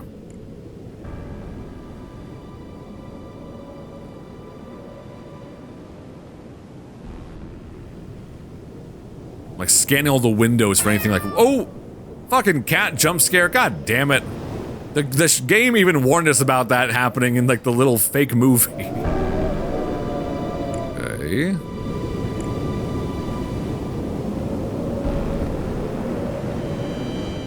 Oh, the demons are having a rave. Good for them, honestly. Am I not gonna comment on the crazy Ghostbusters light coming from in here? No, I guess not. Whatever, they're just getting one with the spirit over there. Did they remake? Whoa, whoa, whoa, whoa. Is that a fucking gunshot? Oh God, did someone? Whoa, whoa, whoa. The demons got guns.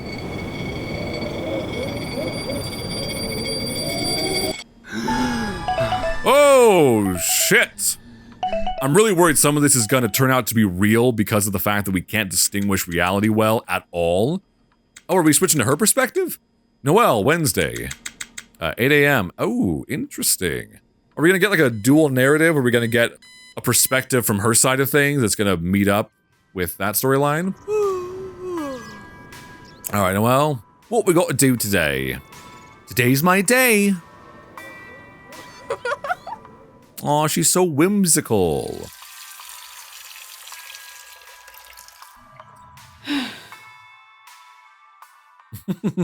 No, leave it alone, alright?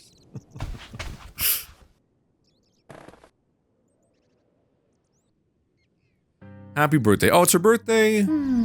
Eat that cupcake, you deserve it. Oh, we're just gonna sigh longingly over it. No pulp, just the way I like it.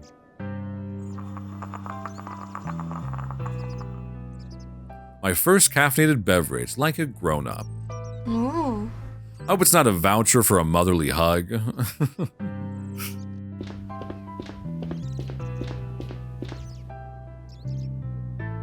Chocolate cupcake, yum. Did you think I forgot? I got up early to bake a batch. Aw, you're the best. Happy birthday, honey. Aw, what is this? A loving, kind-hearted parent? What? Thanks, Mom. Any noticeable wrinkles? Perhaps my coming of age includes a pay raise? Let's start with that. Let's talk business with Mama. Nice try. You still have years of learning ahead, honey. You can take the afternoon off and celebrate with your friends. Oh, and don't forget to open that envelope. I hope you like the contents.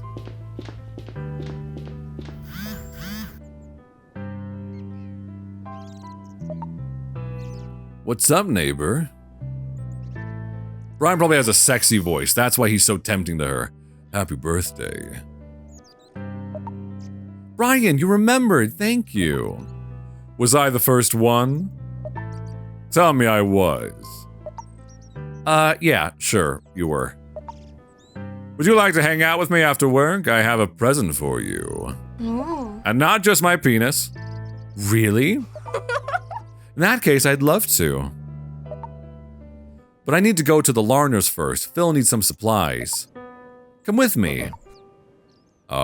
It's probably a bad idea. I don't think Phil likes me very much. But it's kind of mutual, to be honest.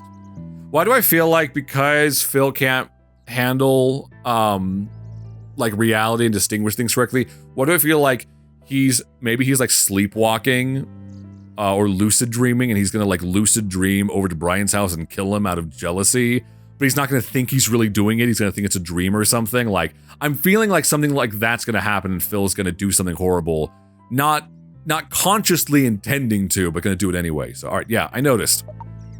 Come on, I'll call you later, okay? Awesome. Have a super duper amazing day. How could she resist Brian with that smooth, sexy voice? How cute. Oh, Brian, you old so-and-so.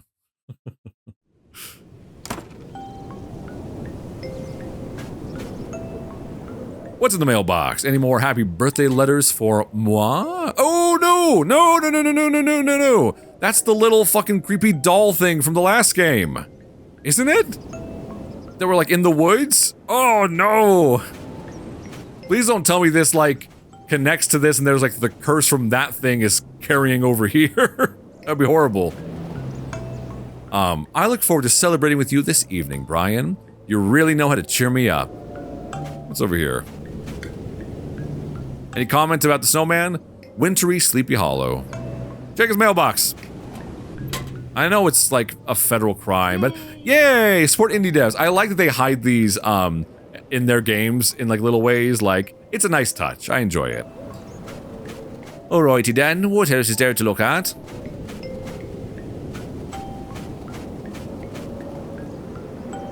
What's up, dude? How's the Lord? Good morning, Noelle. I'm so glad to see you. Good morning, Father Adams. On your way to work? Yeah, winter is crazy busy. So many home deliveries. I can imagine. Your mother is very lucky to have you. The Lord and I, on the other hand, have very little work these days. In this cold wave, people don't like leaving their houses. I mean, yeah, it makes sense. It does look like a ghost town, doesn't it? Do you think I could convince you to come to Mass this Sunday? I'd be very happy to preach for someone besides the stone walls. You know what? He seems nice. Again, like a small town church, I don't have anything against him, especially because I feel like small town churches are the ones, oftentimes in religious scenarios, that are more likely to be involved with their communities rather than like corporate mega churches that will do like they'll spend a lot of money on outreach, but they keep a lot more money as well, versus like small ones tend to be more integrated into the actual individuals who are in the area. So, you know, let's say that the mother would like it and we'll drop in one time.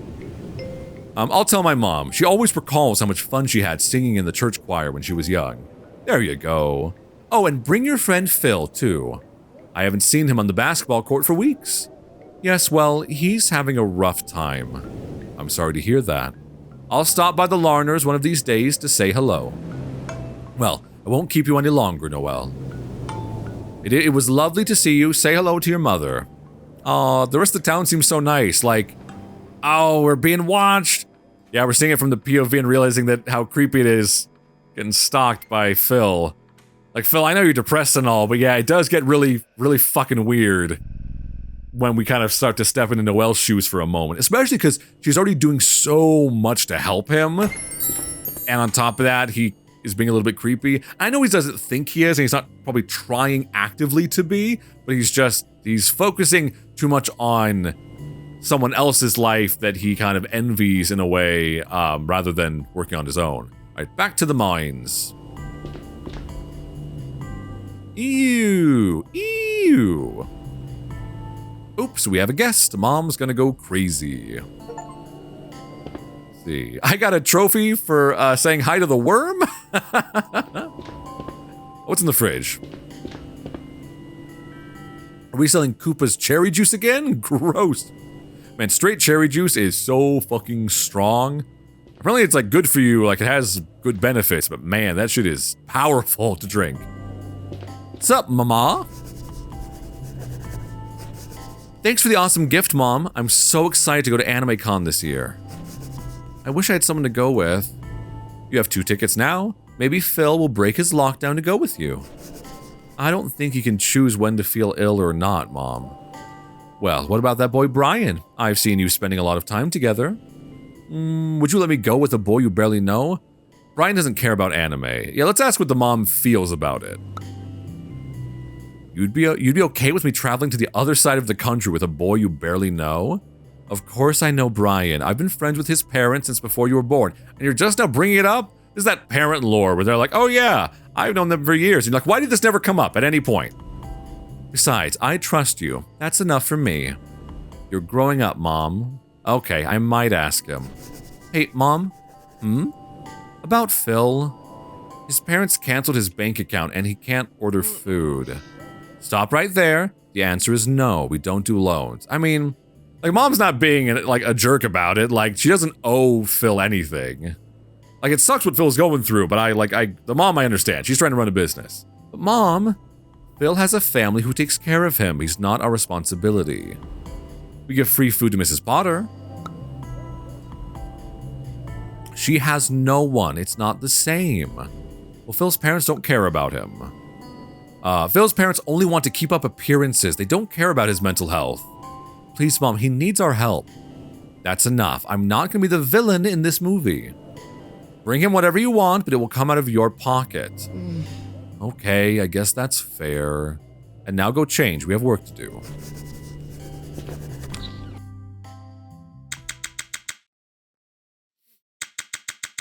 Still Wednesday. I'm assuming we're about to go out, hang out with Brian. 5 p.m., yeah.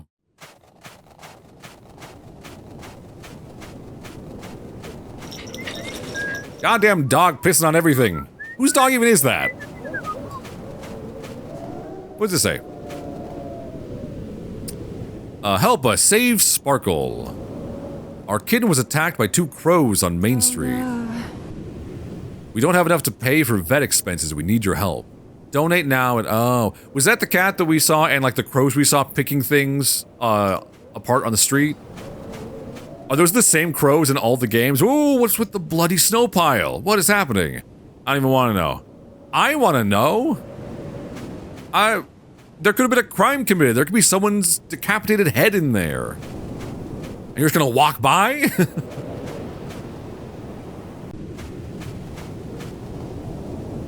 Okay, let's be careful. I don't want the Larners to catch me bringing stuff to Phil. I'll leave the bags under his window. Alright. Oh, is that what, like, the fishing line's for? He can, like, hook them from there?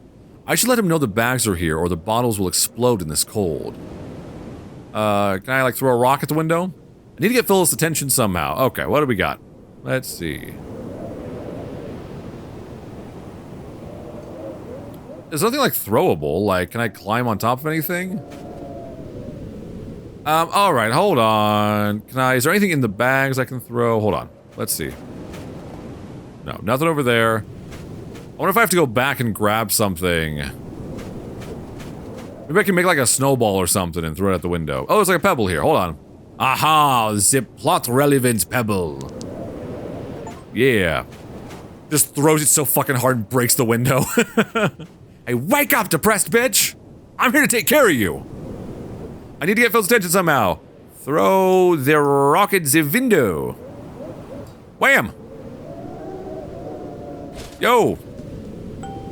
Come get your soup, bitch!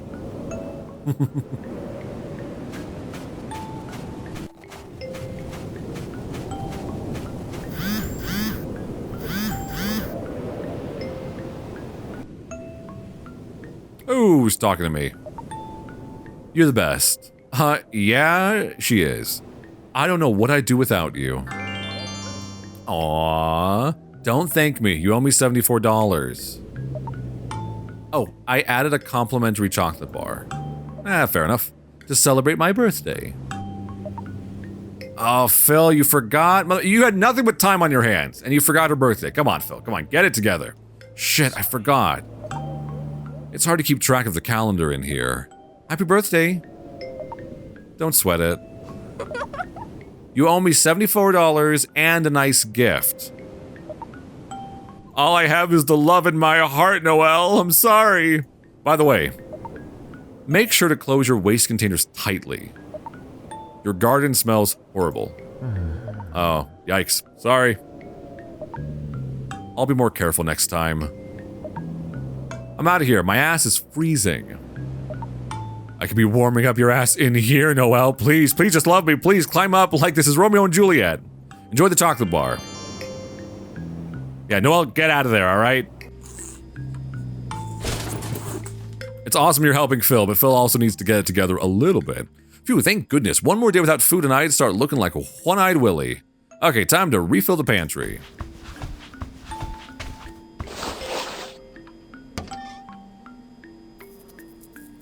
Alright.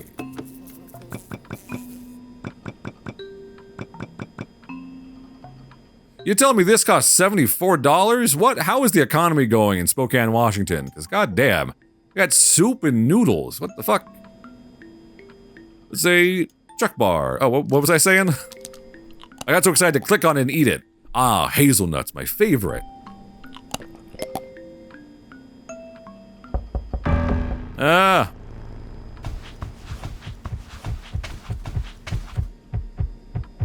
Philip, are you there, my dear? Oh no. You have a visitor. It's Father Adams.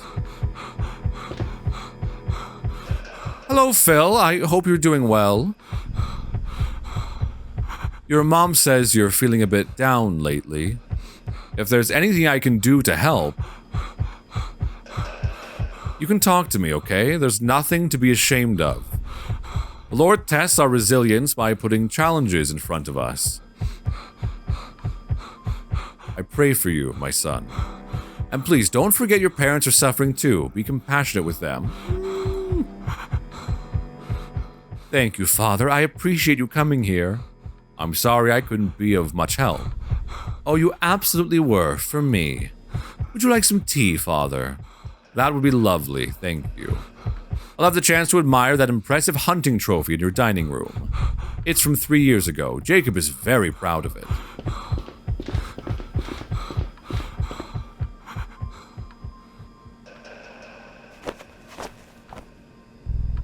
Well, yeah, fuck this town. I mean, look, he was trying to be helpful. He's not necessarily qualified to help you, but at least he was trying to be, like, nice at least.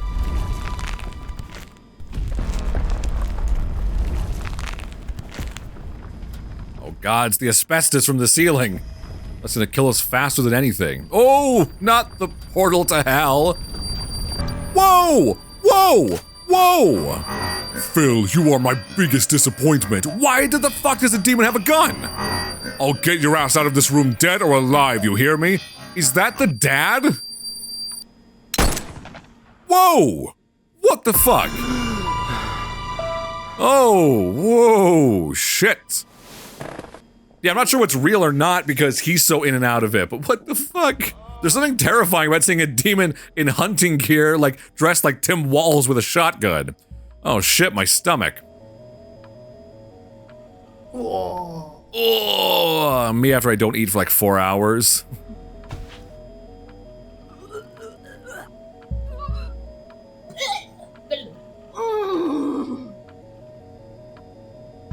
This is not good. Not good at all. Well, you think, Phil?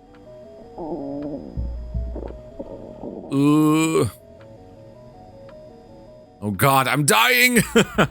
I barely ate yesterday. Why am I so sick? Maybe I could find an online doctor? It hurts a lot. Shit. Oh, fuck. Maybe if I wait a little longer, I'll feel better. That is a problem with, like, when you feel this anxious and depressed, you feel physical pains because your body gets so overly tense that you feel physical aches. I used to get muscle spasms all up and down my body, my chest especially, would have massive muscle spasms that I thought were heart attacks. But it was just because I was barely sleeping, so I was having no rest and recovery period. I was physically tight. My muscles were tight all the fucking time. And it made just every part of my body just ache for days or weeks on end. It's terrible. Maybe not. It's very late. Maybe I should probably ask for help. Let's ask Piper because she's closer and we still trust her. I mean, it's our sister. Hey, Piper, I'm dying a little bit. No biggie if you don't have time. Piper, you awake? I need your help. Okay, that's fine. You do you. Oh, it hurts. All right. Say, hey, Noelle, you up? Because I'm having a heart attack, I think.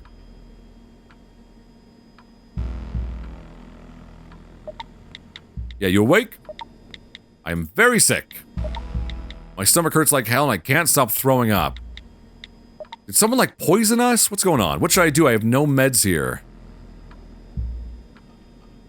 Oh, I can't stand it anymore. I have to do it. I have to go out. Everyone's sleeping now. I could go down to the bathroom and get something for the pain without being noticed. Something bad is waiting for us.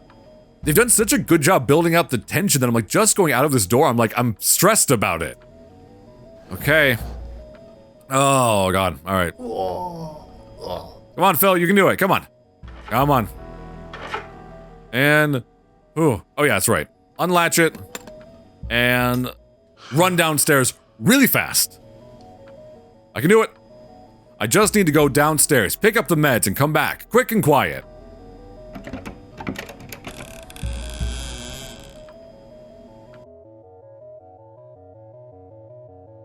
Okay.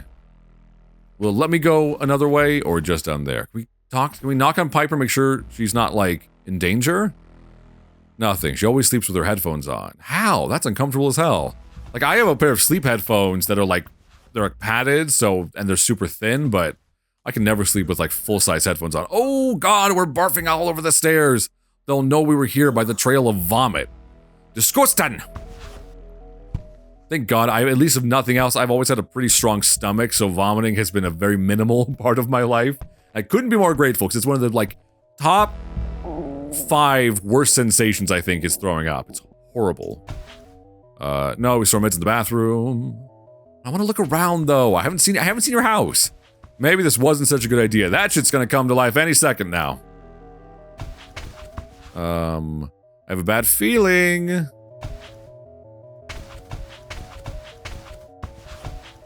Yeah, no way I'm going out. Okay, just wanted to see what would happen.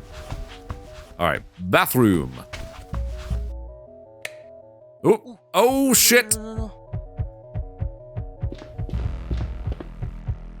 Rose, can I please have a glass of water too? Sure thing. Why is Father What's-His-Name still over?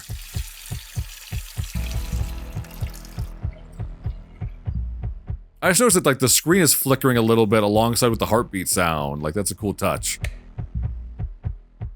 Yeah, why did they turn the lights off? What's going on? Father, you took a vow of celibacy, alright? Don't get freaky with my mama. Alright, that was close. Let's keep going.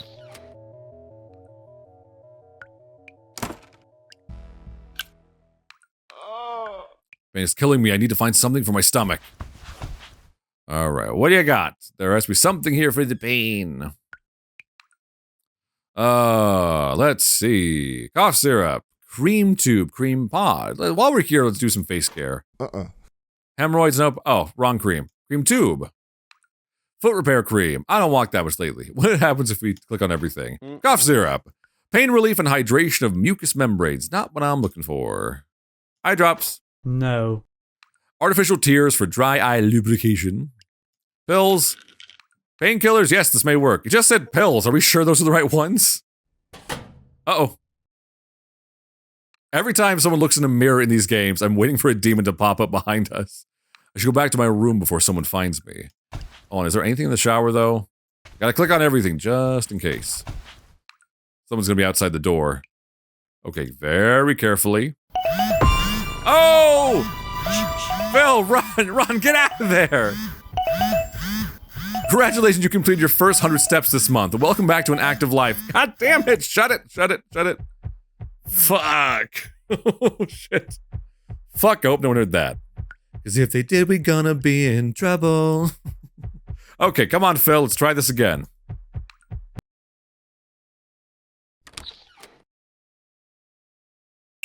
Oh! Philip, you finally left your room. Yeah, I knew you'd make it, son. I'm so proud of you. Let's celebrate. Like a family. Oh, did we not ever leave our room? Did we not make it? I was so confused as to his timeline. I know that's the point, because he's in kind of a fog as well, but... 11:15 a.m.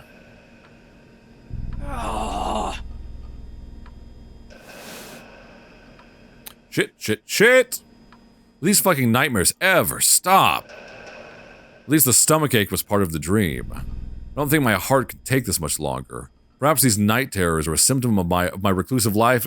Spoiler buddy, they are. Yeah. I wonder if the high-pressure, intense stress of my life has had an effect on my mental well-being. It has. I have another exciting day ahead. That's the thing I've even learned in my own life. If life starts getting more stressful, I have to compensate by being more proactive about kind of taking care of myself, because otherwise I will start to get back to, like, not panic attacks fully, but like feeling like I'm on the edge of them if I'm not self-aware of, like, okay, life's getting pressure, I need to give myself a day off here and there, I need to take some time this evening to relax, like whatever that might look like. I need to go for walks more often. Like, you have to kind of counterbalance it to be able to keep things in check. Mother, let's leave him alone, Jacob. I don't think he knows anything about Piper. What? What happened to Piper? He's a Larner. If that Deverell girl runs away from home, it's his duty to help us find her. She ran away from home? I mean, I don't blame her. This place sucks, but this time she emptied her closet, though. What if she's gone for good? If that's the case, good riddance. She can look for the family she deserves in hell. Fuck you, dude. Jesus Christ. She broke her boyfriend's arm 2 days ago, and now this. She broke her boyfriend's arm. Why?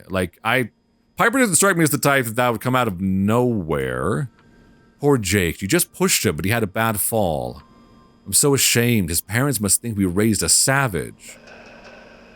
See, that's the thing. They don't give a shit about their kids at all. All they give a shit about is that this has an impression on the community for their reputation. If we didn't have enough with her, this lazy son of ours. Ah, what a waste of time. Why even bother? He's probably sleeping or playing video games. The only thing he's interested in. That's not true. I'm interested in Noelle, the light of my life, but she's too good for me. Fuck. Come on, Piper. Don't lose your mind now.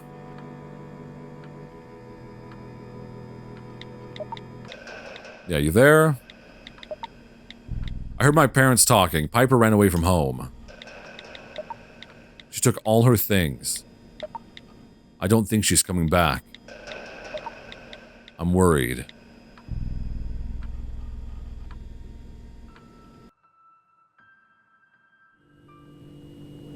What? Oh no. Hey, don't worry, okay? She'll be back as soon as she runs out of money. This time I have a bad feeling. You know that Piper can be a bit unpredictable. Maybe she's with that boyfriend of hers. Don't think so. They had a small fight. There were some broken bones. Oh my god. Wow. Yeah, she's having a very rough time. Her world is crumbling down and I'm not there for her. Maybe she needs someone else to talk to? A professional? Noelle, the only one with a solid head on her shoulders, being like, okay, perhaps we need to seek out someone with the knowledge to actually support you through this, not just talk about it over and over. Come on, it's my fucking family we're talking about.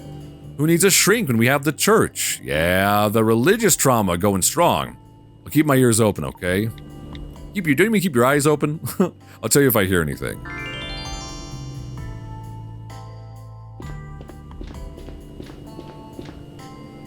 Something wrong, honey? Phil's sister, Piper, she ran away from home. Again? Didn't she leave last month, too?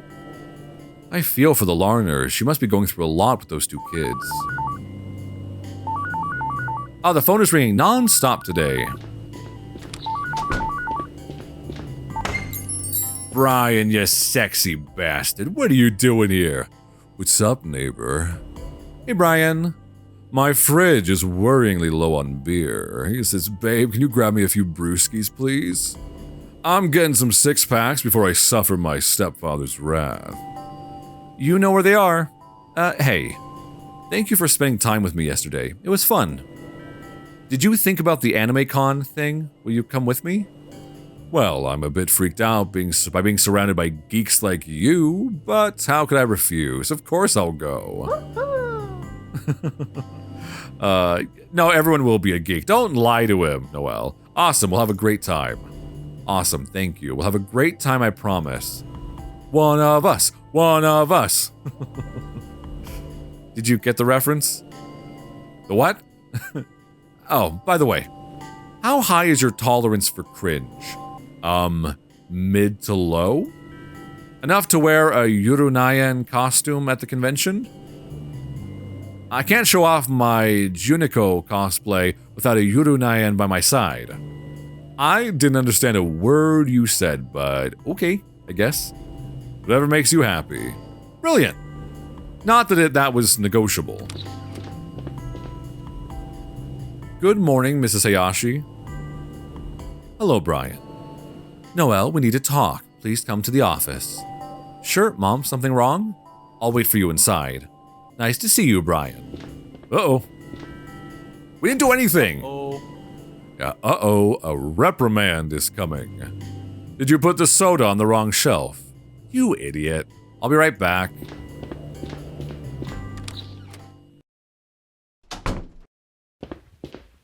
What's wrong, Mom?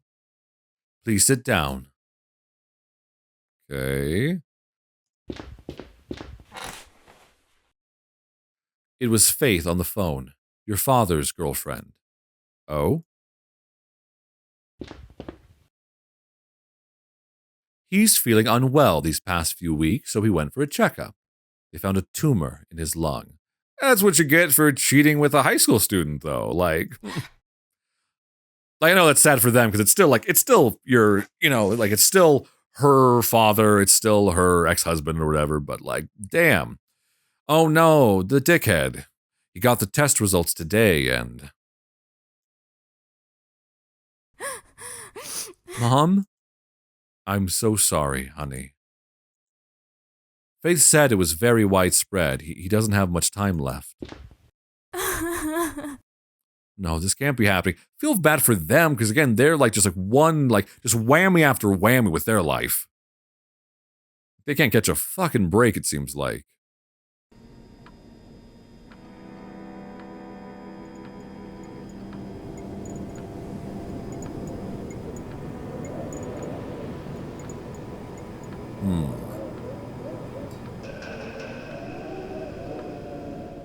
Where the hell are you, Noelle?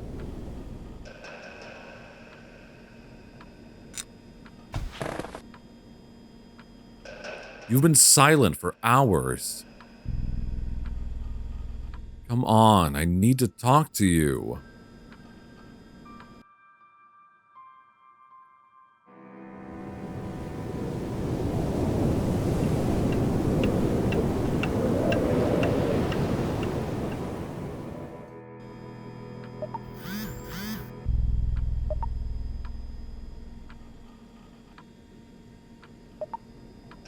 Hey. I'm sorry I didn't log in earlier. I got terrible news. I'm trying to process it. What happened? It's my father. He's very ill. Terminally ill. Oh, God. I'm so sorry, Noelle. Tomorrow I'll be flying to Chicago. I need to be by his side. Look, they didn't get along, but I get it. It's like, might be her last chance to see him. Still her dad, she was raised by for, her entirety of her life, so, yeah, sure, I understand. When are you coming back? I don't know. I want to be with him throughout the process. It may be a few months. As much time as he has left. Oh, because he's gonna freak out that his lifeline won't be around. I just wanted you to know. Months? No, Noelle, wait. I'll take my semester online. And Brian will replace me at the shop. What? I'm sure he'll lend you a hand in whatever way he can. Brian? No, that idiot will leave me to starve. Please, you can't leave. I need you here with me. Now, Phil, easy, Phil, all right? This is not her cross to bear. Stop. Yeah, Phil, knock it off. But I can't keep going without you. You're the only person who cares about me here. What the fuck is all this, Phil? My father is dying. No, I can't lose you. What am I supposed to do? Fuck you, Phil. I love you, but you're being a selfish asshole. Please, Noelle. If you leave, I'll do something crazy, I swear. Phil? Nope. Phil, you're getting manipulative. Don't do it. Don't do that shit. Oh, no. This can't be happening. You're the only thing that keeps me going. Please stay. I promise to do better. To be the person you want me to be. Fuck. Ooh, Phil's gonna do something bad. What the hell, Phil? Emotional blackmail? Seriously? Don't you ever say that shit again. Damn, this can't be happening. Oh, whoa! Nothing will change, I promise. We'll keep texting each other like we do now. Phil?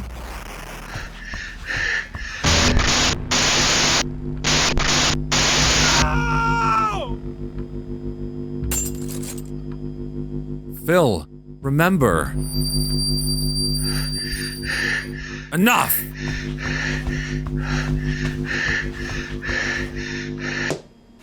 Oh, shit. Don't you dare leave me like this. You're scaring me. Please answer.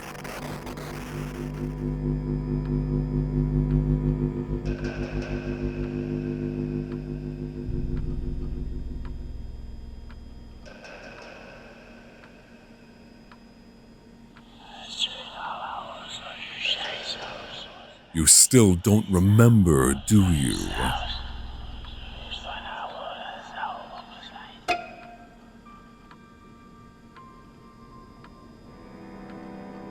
Yeah, is there something that actually happened in his house that he's been hiding from that he doesn't remember? Like, is his house possessed or something?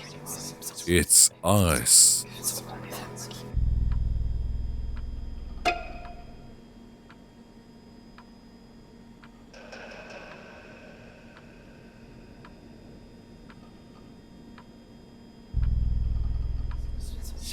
Remember.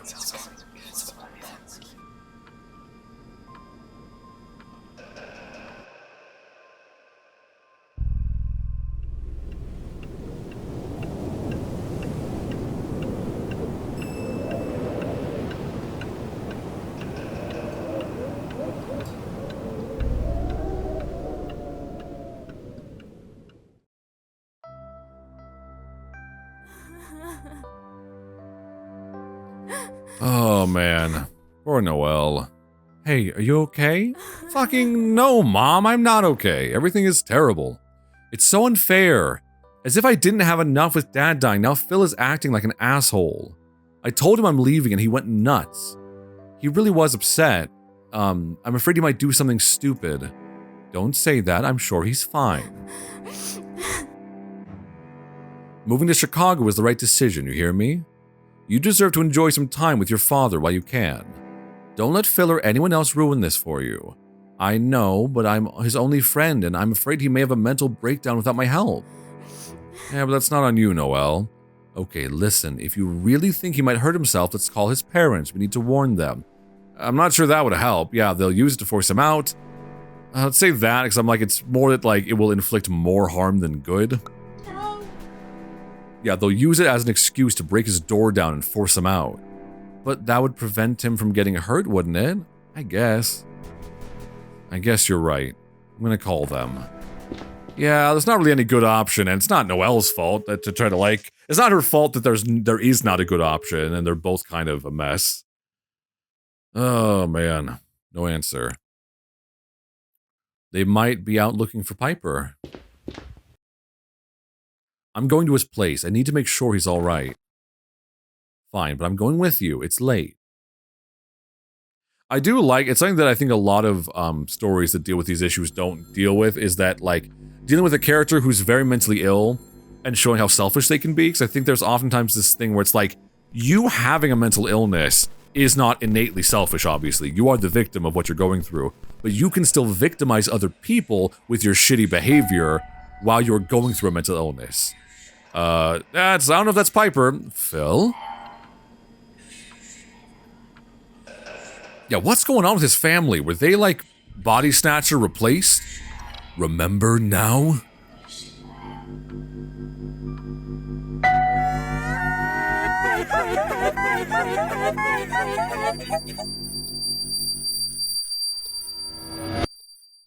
Yeah, what the fuck is happening?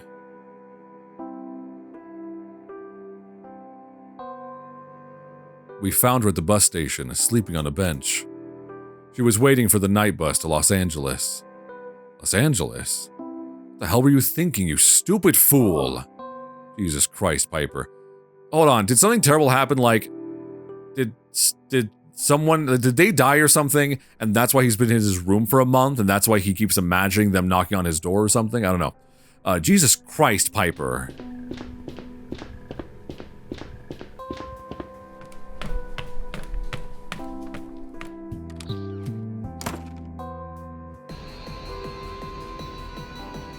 Well, my work here is done. I'll ask the station to close the incident. And Jacob, don't be too hard on her. My Diane is the same age and, well, what can I tell you? Puberty destroys their little brains. Thanks, Gabe. I appreciate all you've done.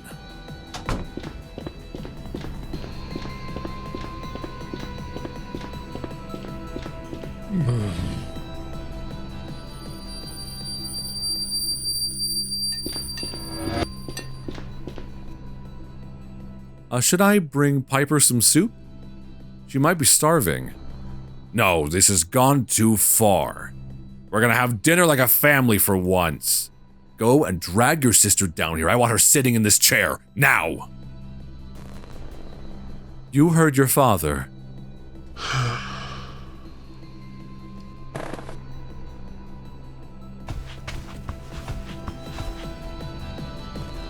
Assuming I can't go anywhere else. Yeah, okay.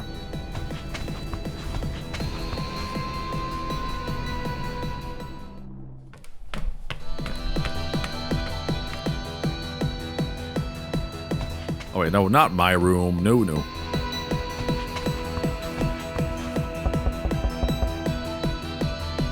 Piper! It's me, open the door. I think Father will call the army if you don't come down right now. Piper! Okay, I'm coming in. Oh god, did something terrible happen to Piper? Did she kill herself? I sure fucking hope not. Hey, it's the poster from the other games, little zombie one. Where the hell are you now? Oh god.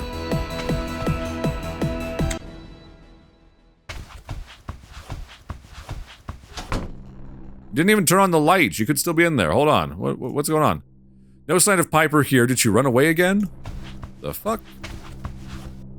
I wish I could go to bed and skip dinner.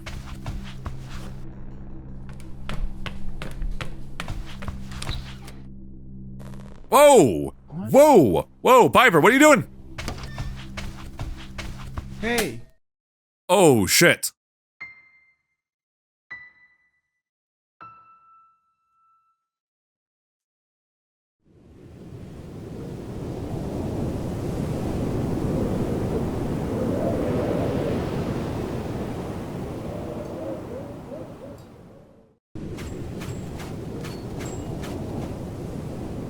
Hang on a second. I'll give him one last chance. Has he been in the house ever since Piper shot the parents or something? Nothing. Why don't we ring the doorbell like normal people? Oh, fine. Smells like death. Are the bodies in here? That's what she's been smelling this whole time. Oh, no. God. I knew it was gonna be something bad, but I did not think that was the direction we were heading. Resilient plant still alive in this cold. Play statuette. What the hell is that? So vintage. The mailbox. Looks like the Larners don't check the mailbox very often. Oh, yeah, they're fucking dead.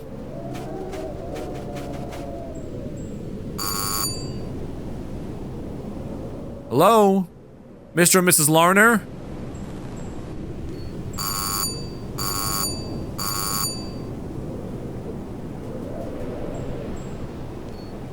Oh god, Mom.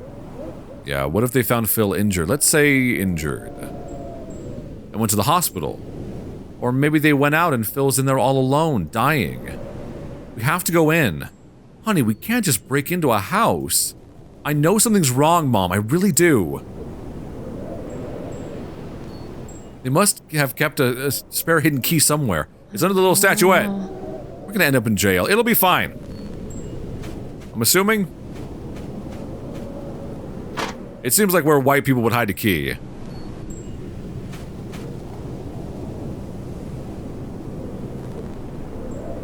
Looks like the head can be detached somehow. Fuck it, no time for this. Ha! Oh, I didn't mean to do that. I don't know if I had control over that or not, but Noelle! Bright object.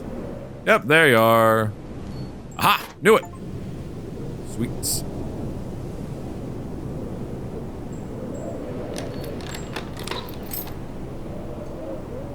Alright, you better stay out. Just in case someone comes, Phil might get upset if he sees you. I feel like it might be safer... Oh, I don't know. Let's just say, just in case someone else comes... Or maybe she should stay outside so the mom could get help, maybe? Let's try that. If you see someone coming, shout. Do you do this often? Is my daughter a criminal? Oh, fuck though, yeah, some bad's in here. Noelle, I'm so sorry for what you're gonna see. Phil? Oh, what's the smell? Yeah, oh, yeah, I think I'm right. Where the hell's the light switch? Oh, God.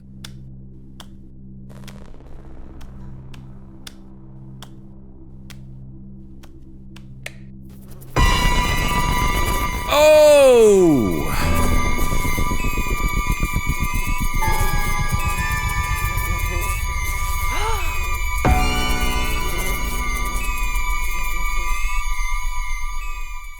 Fuck.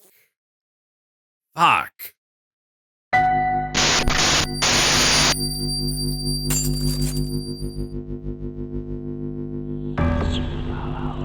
Yeah, remember.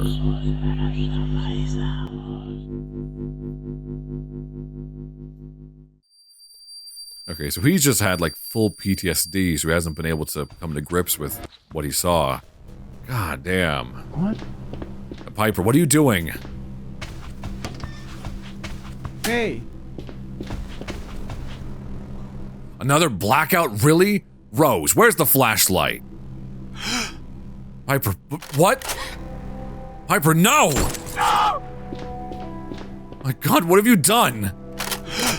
This darling.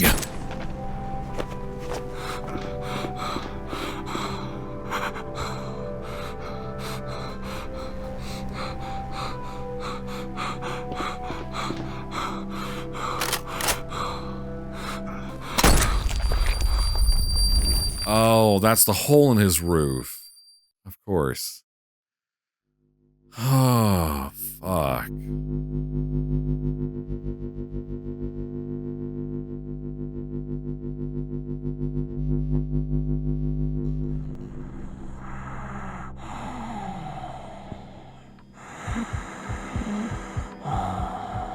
Do you remember? The shadows keep asking me over and over.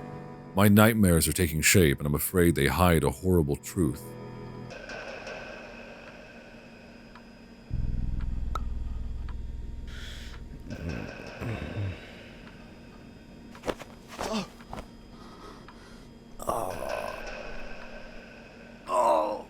No, it's not possible. I have to go out downstairs, look for answers.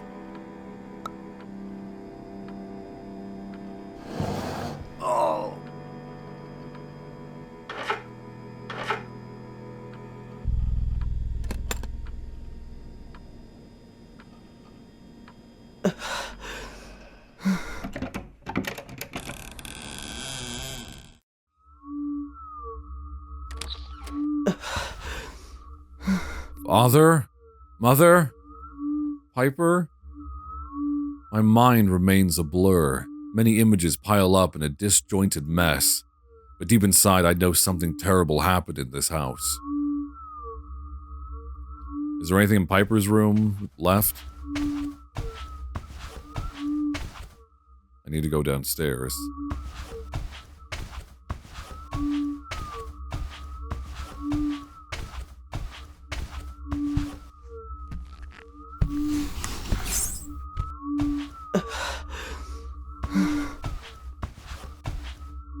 Hello?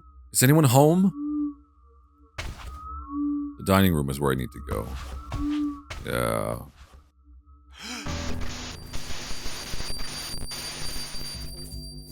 Phil! What the fuck have you done? Oh no! Oh God, she's gonna think. Oh God. How could you? You're a monster! No, Father? Mother? Oh no, Piper.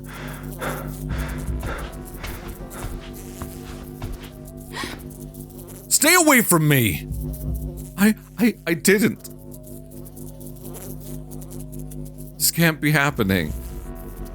I've started remembering. You don't understand, I remember now. It wasn't me. It was...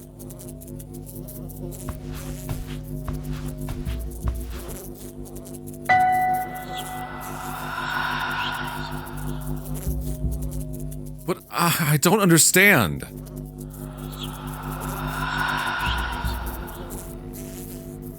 I've been talking to you all this time. I heard your voices.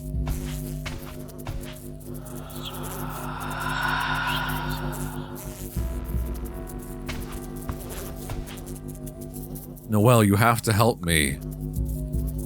Please. Oh no, I saw it, Noelle. I saw Piper falling into the abyss and I should have done more. Phil!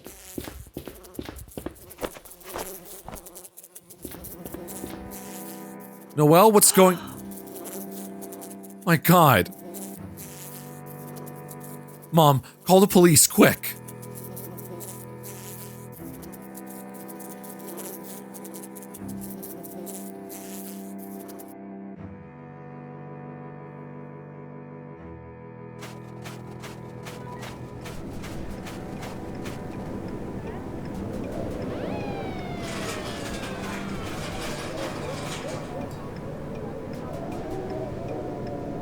The boy has a lot to explain.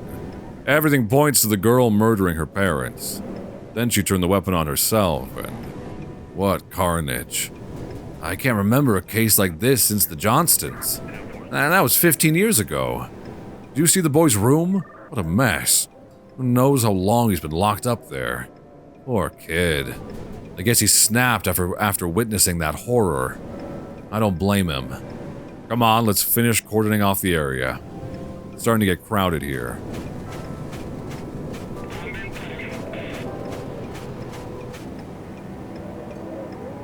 I'm sorry you had to see that, honey. Do you think you could come with me to the station? We need your statement. Of course, whatever you need. Sheriff? Will he be okay? The doctor says he's in shock and dehydrated, but he'll recover. Don't worry about him. He'll be fine. How could I be so blind all this time? Don't blame yourself. It's not worth it. No one knows what people are going through. We each suffer in our own hell in silence.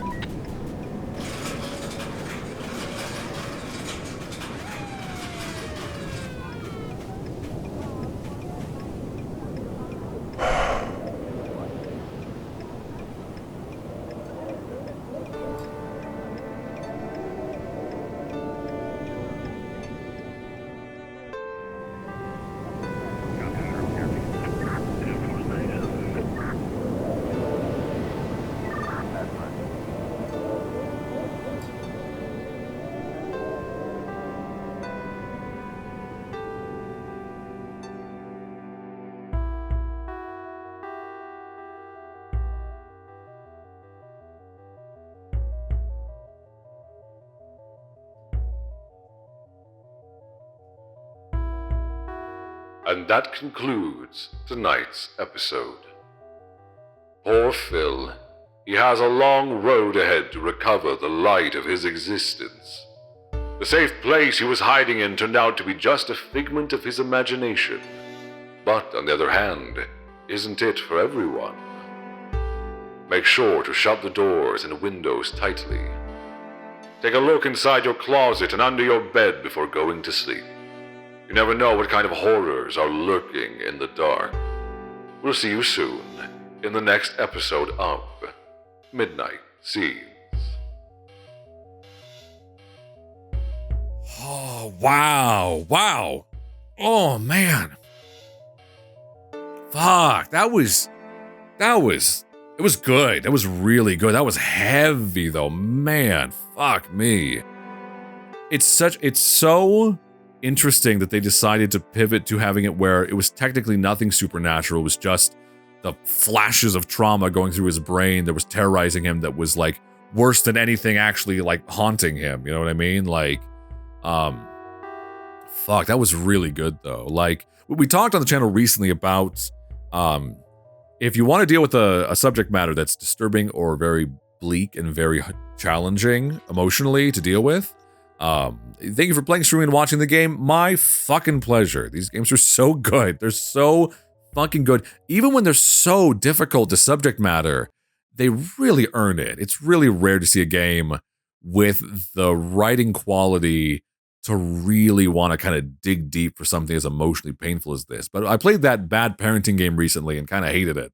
Because I felt it was very exploitative of abuse and mistreatment and tried to gamify a thing and use abuse as a plot twist, not as a plot point. You know what I mean? Like this does both of those things, and that's why it works, is because it's not trying to have some disgusting, horrifying twist at the end to shock you and make you uncomfortable. It's building up this thing where we're seeing trauma all along the way, and we just didn't realize the context of where it had led to and why he had closed himself off from the world, that it had kind of broken his brain so fully from the PTSD of seeing that, you know? But again, it earns that ending being as graphic, I think, and disturbing as it is, because it's not doing it, I think, for shock value. I think it is shocking and it is disturbing, but it's more shocking and disturbing because we have a time to build the emotional intensity up to that point to see the family dynamics, see the town, frankly, dynamics, see the way he has this sense of the people in the town that he feels, and I think this reflects the way he's trapped in his room. He feels trapped in his own home because he can't live a normal life because his parents are so abusive towards him in an attempt to construct this fake, very prim and proper little nuclear family that doesn't make them feel embarrassed, but they don't have any shame over the mistreatment they put onto the shoulders of their children. And that's what Phil's going through the entire time. So it's like, it's kind of an encapsulation of everything that in his world has made him feel like he's been restricted and everything has been closing in around him and kind of squeezing him so tight, is him being locked in his room. And it's like, that's just that final breaking point where it just sends him off the edge, you know? And you have people like Noelle, these things that you can tell have been a thing that's been sort of some buoyancy in his life in terms of adding a little bit of hopefulness, a little bit of kindness and compassion, and having an example of someone who actually does have a mom who's really good. And, you know, Noelle is someone who is clearly a very compassionate, thoughtful human being with a lot of kind of light in her heart, you know, that he doesn't really understand at all, but he gravitates towards it, you know, and I think I understand that, you know, and I think that's what we do with people. We gravitate towards people that we see light coming out of them when we can be in a very dark place, because I don't think anyone in that depression, even if we have trouble sometimes getting help for ourselves when we get depressed as people, I don't think any of us really want to be in that space, you know? I don't think we always take the steps we should to get out of it or to make progress, but I do think everyone does want to be out of that place, even if they don't know how or they're scared to take the steps to get there. I also think it's honestly, it's proof that it's good writing that's not trying to overly sanitize Phil as a character to be completely without flaws. Like we show that he's using his isolation as a reason where he's watching Noelle and all of that. And again, I don't think he's thinking of himself as a creep or a pervert. I think he is legitimately just so fucking sad and disconnected that he's not even thinking of it in those terms. But of course, it still is. It still is a weird, creepy thing he's doing, especially for someone who is so caring towards him with no strings attached, which Noelle is. And then even him getting manipulative when he's like, if you leave, I'm going to do something drastic. And that's a thing that often it can be hard to discuss, because people who are suicidal, it's not selfish that they feel that way and that they feel depressed. That is not a shameful thing or a selfish thing.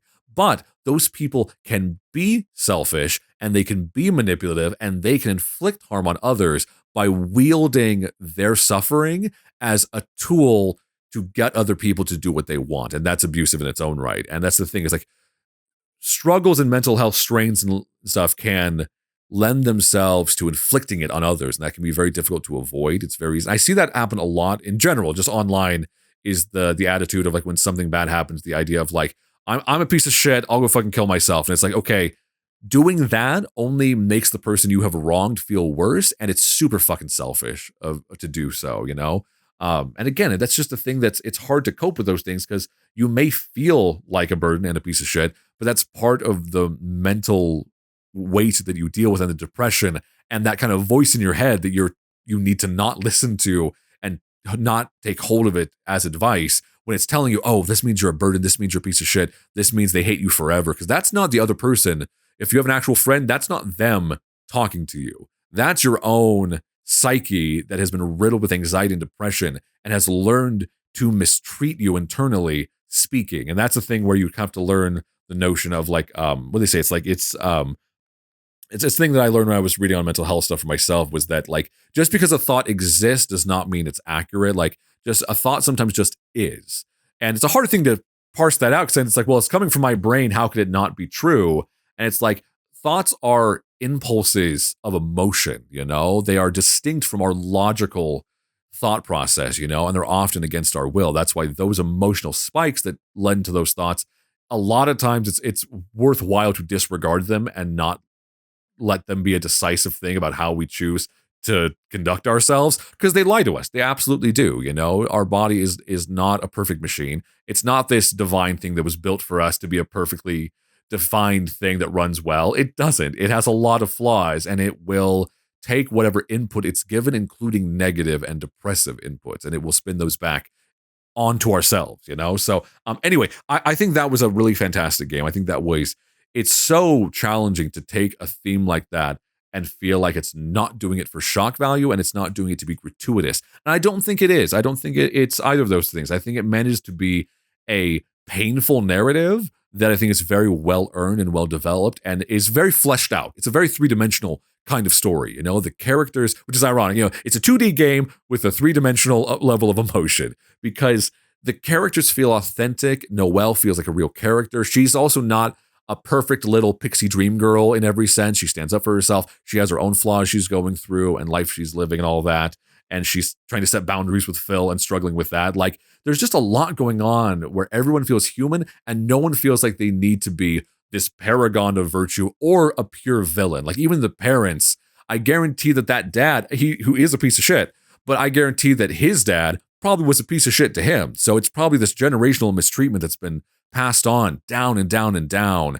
And now it lands squarely on Phil's shoulders as the last one in his family. And that's so heartbreaking. It gave me chills getting to those ending scenes because there's so much emotional weight coming to bear all at once on what's happened to him. So I think that was a challenging, really difficult thing to pull off, but I think it did it really well. These games just continue to really surprise me. They go in directions I don't expect.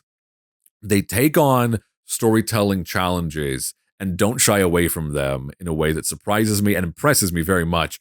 And they do it all in a way that is actually entertaining. You know what I mean? As much as it can be for a game that's about a serious subject, but it keeps the momentum going. This is not a long diatribe on abuse. This is a story really being told with complex things going on and a lot of creativity, interesting visuals, use of music and sound. Like, it's just really creatively presented. And that takes a lot of work. That's one of those things where I think you can learn all the technicals, but someone having the right creative instincts to make these things work this well. And because what time even is it? Look, I've been playing for over 2 hours and it doesn't feel like it because this story has really hooked me all the way from the start. And I really was so fascinated by where it was going to go. And I cared enough about the characters that the slow burn of that first half was totally fine by me. I didn't find it boring or dull at all because it was really good drama and it was really good dialogue, bringing us up as the momentum built towards the end there. So anyway, let me know what you guys thought. I thought this was a good, really,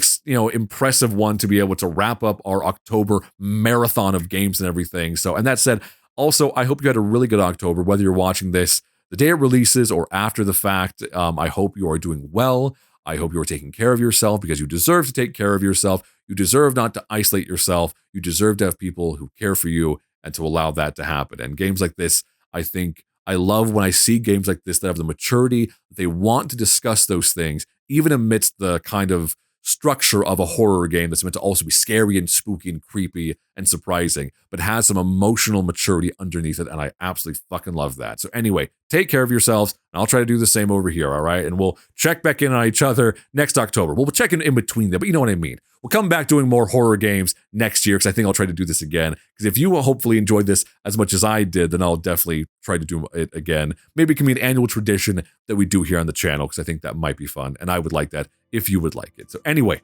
thank you all so much for watching and listening. My name is Dominic, and I will see you next time. Bye!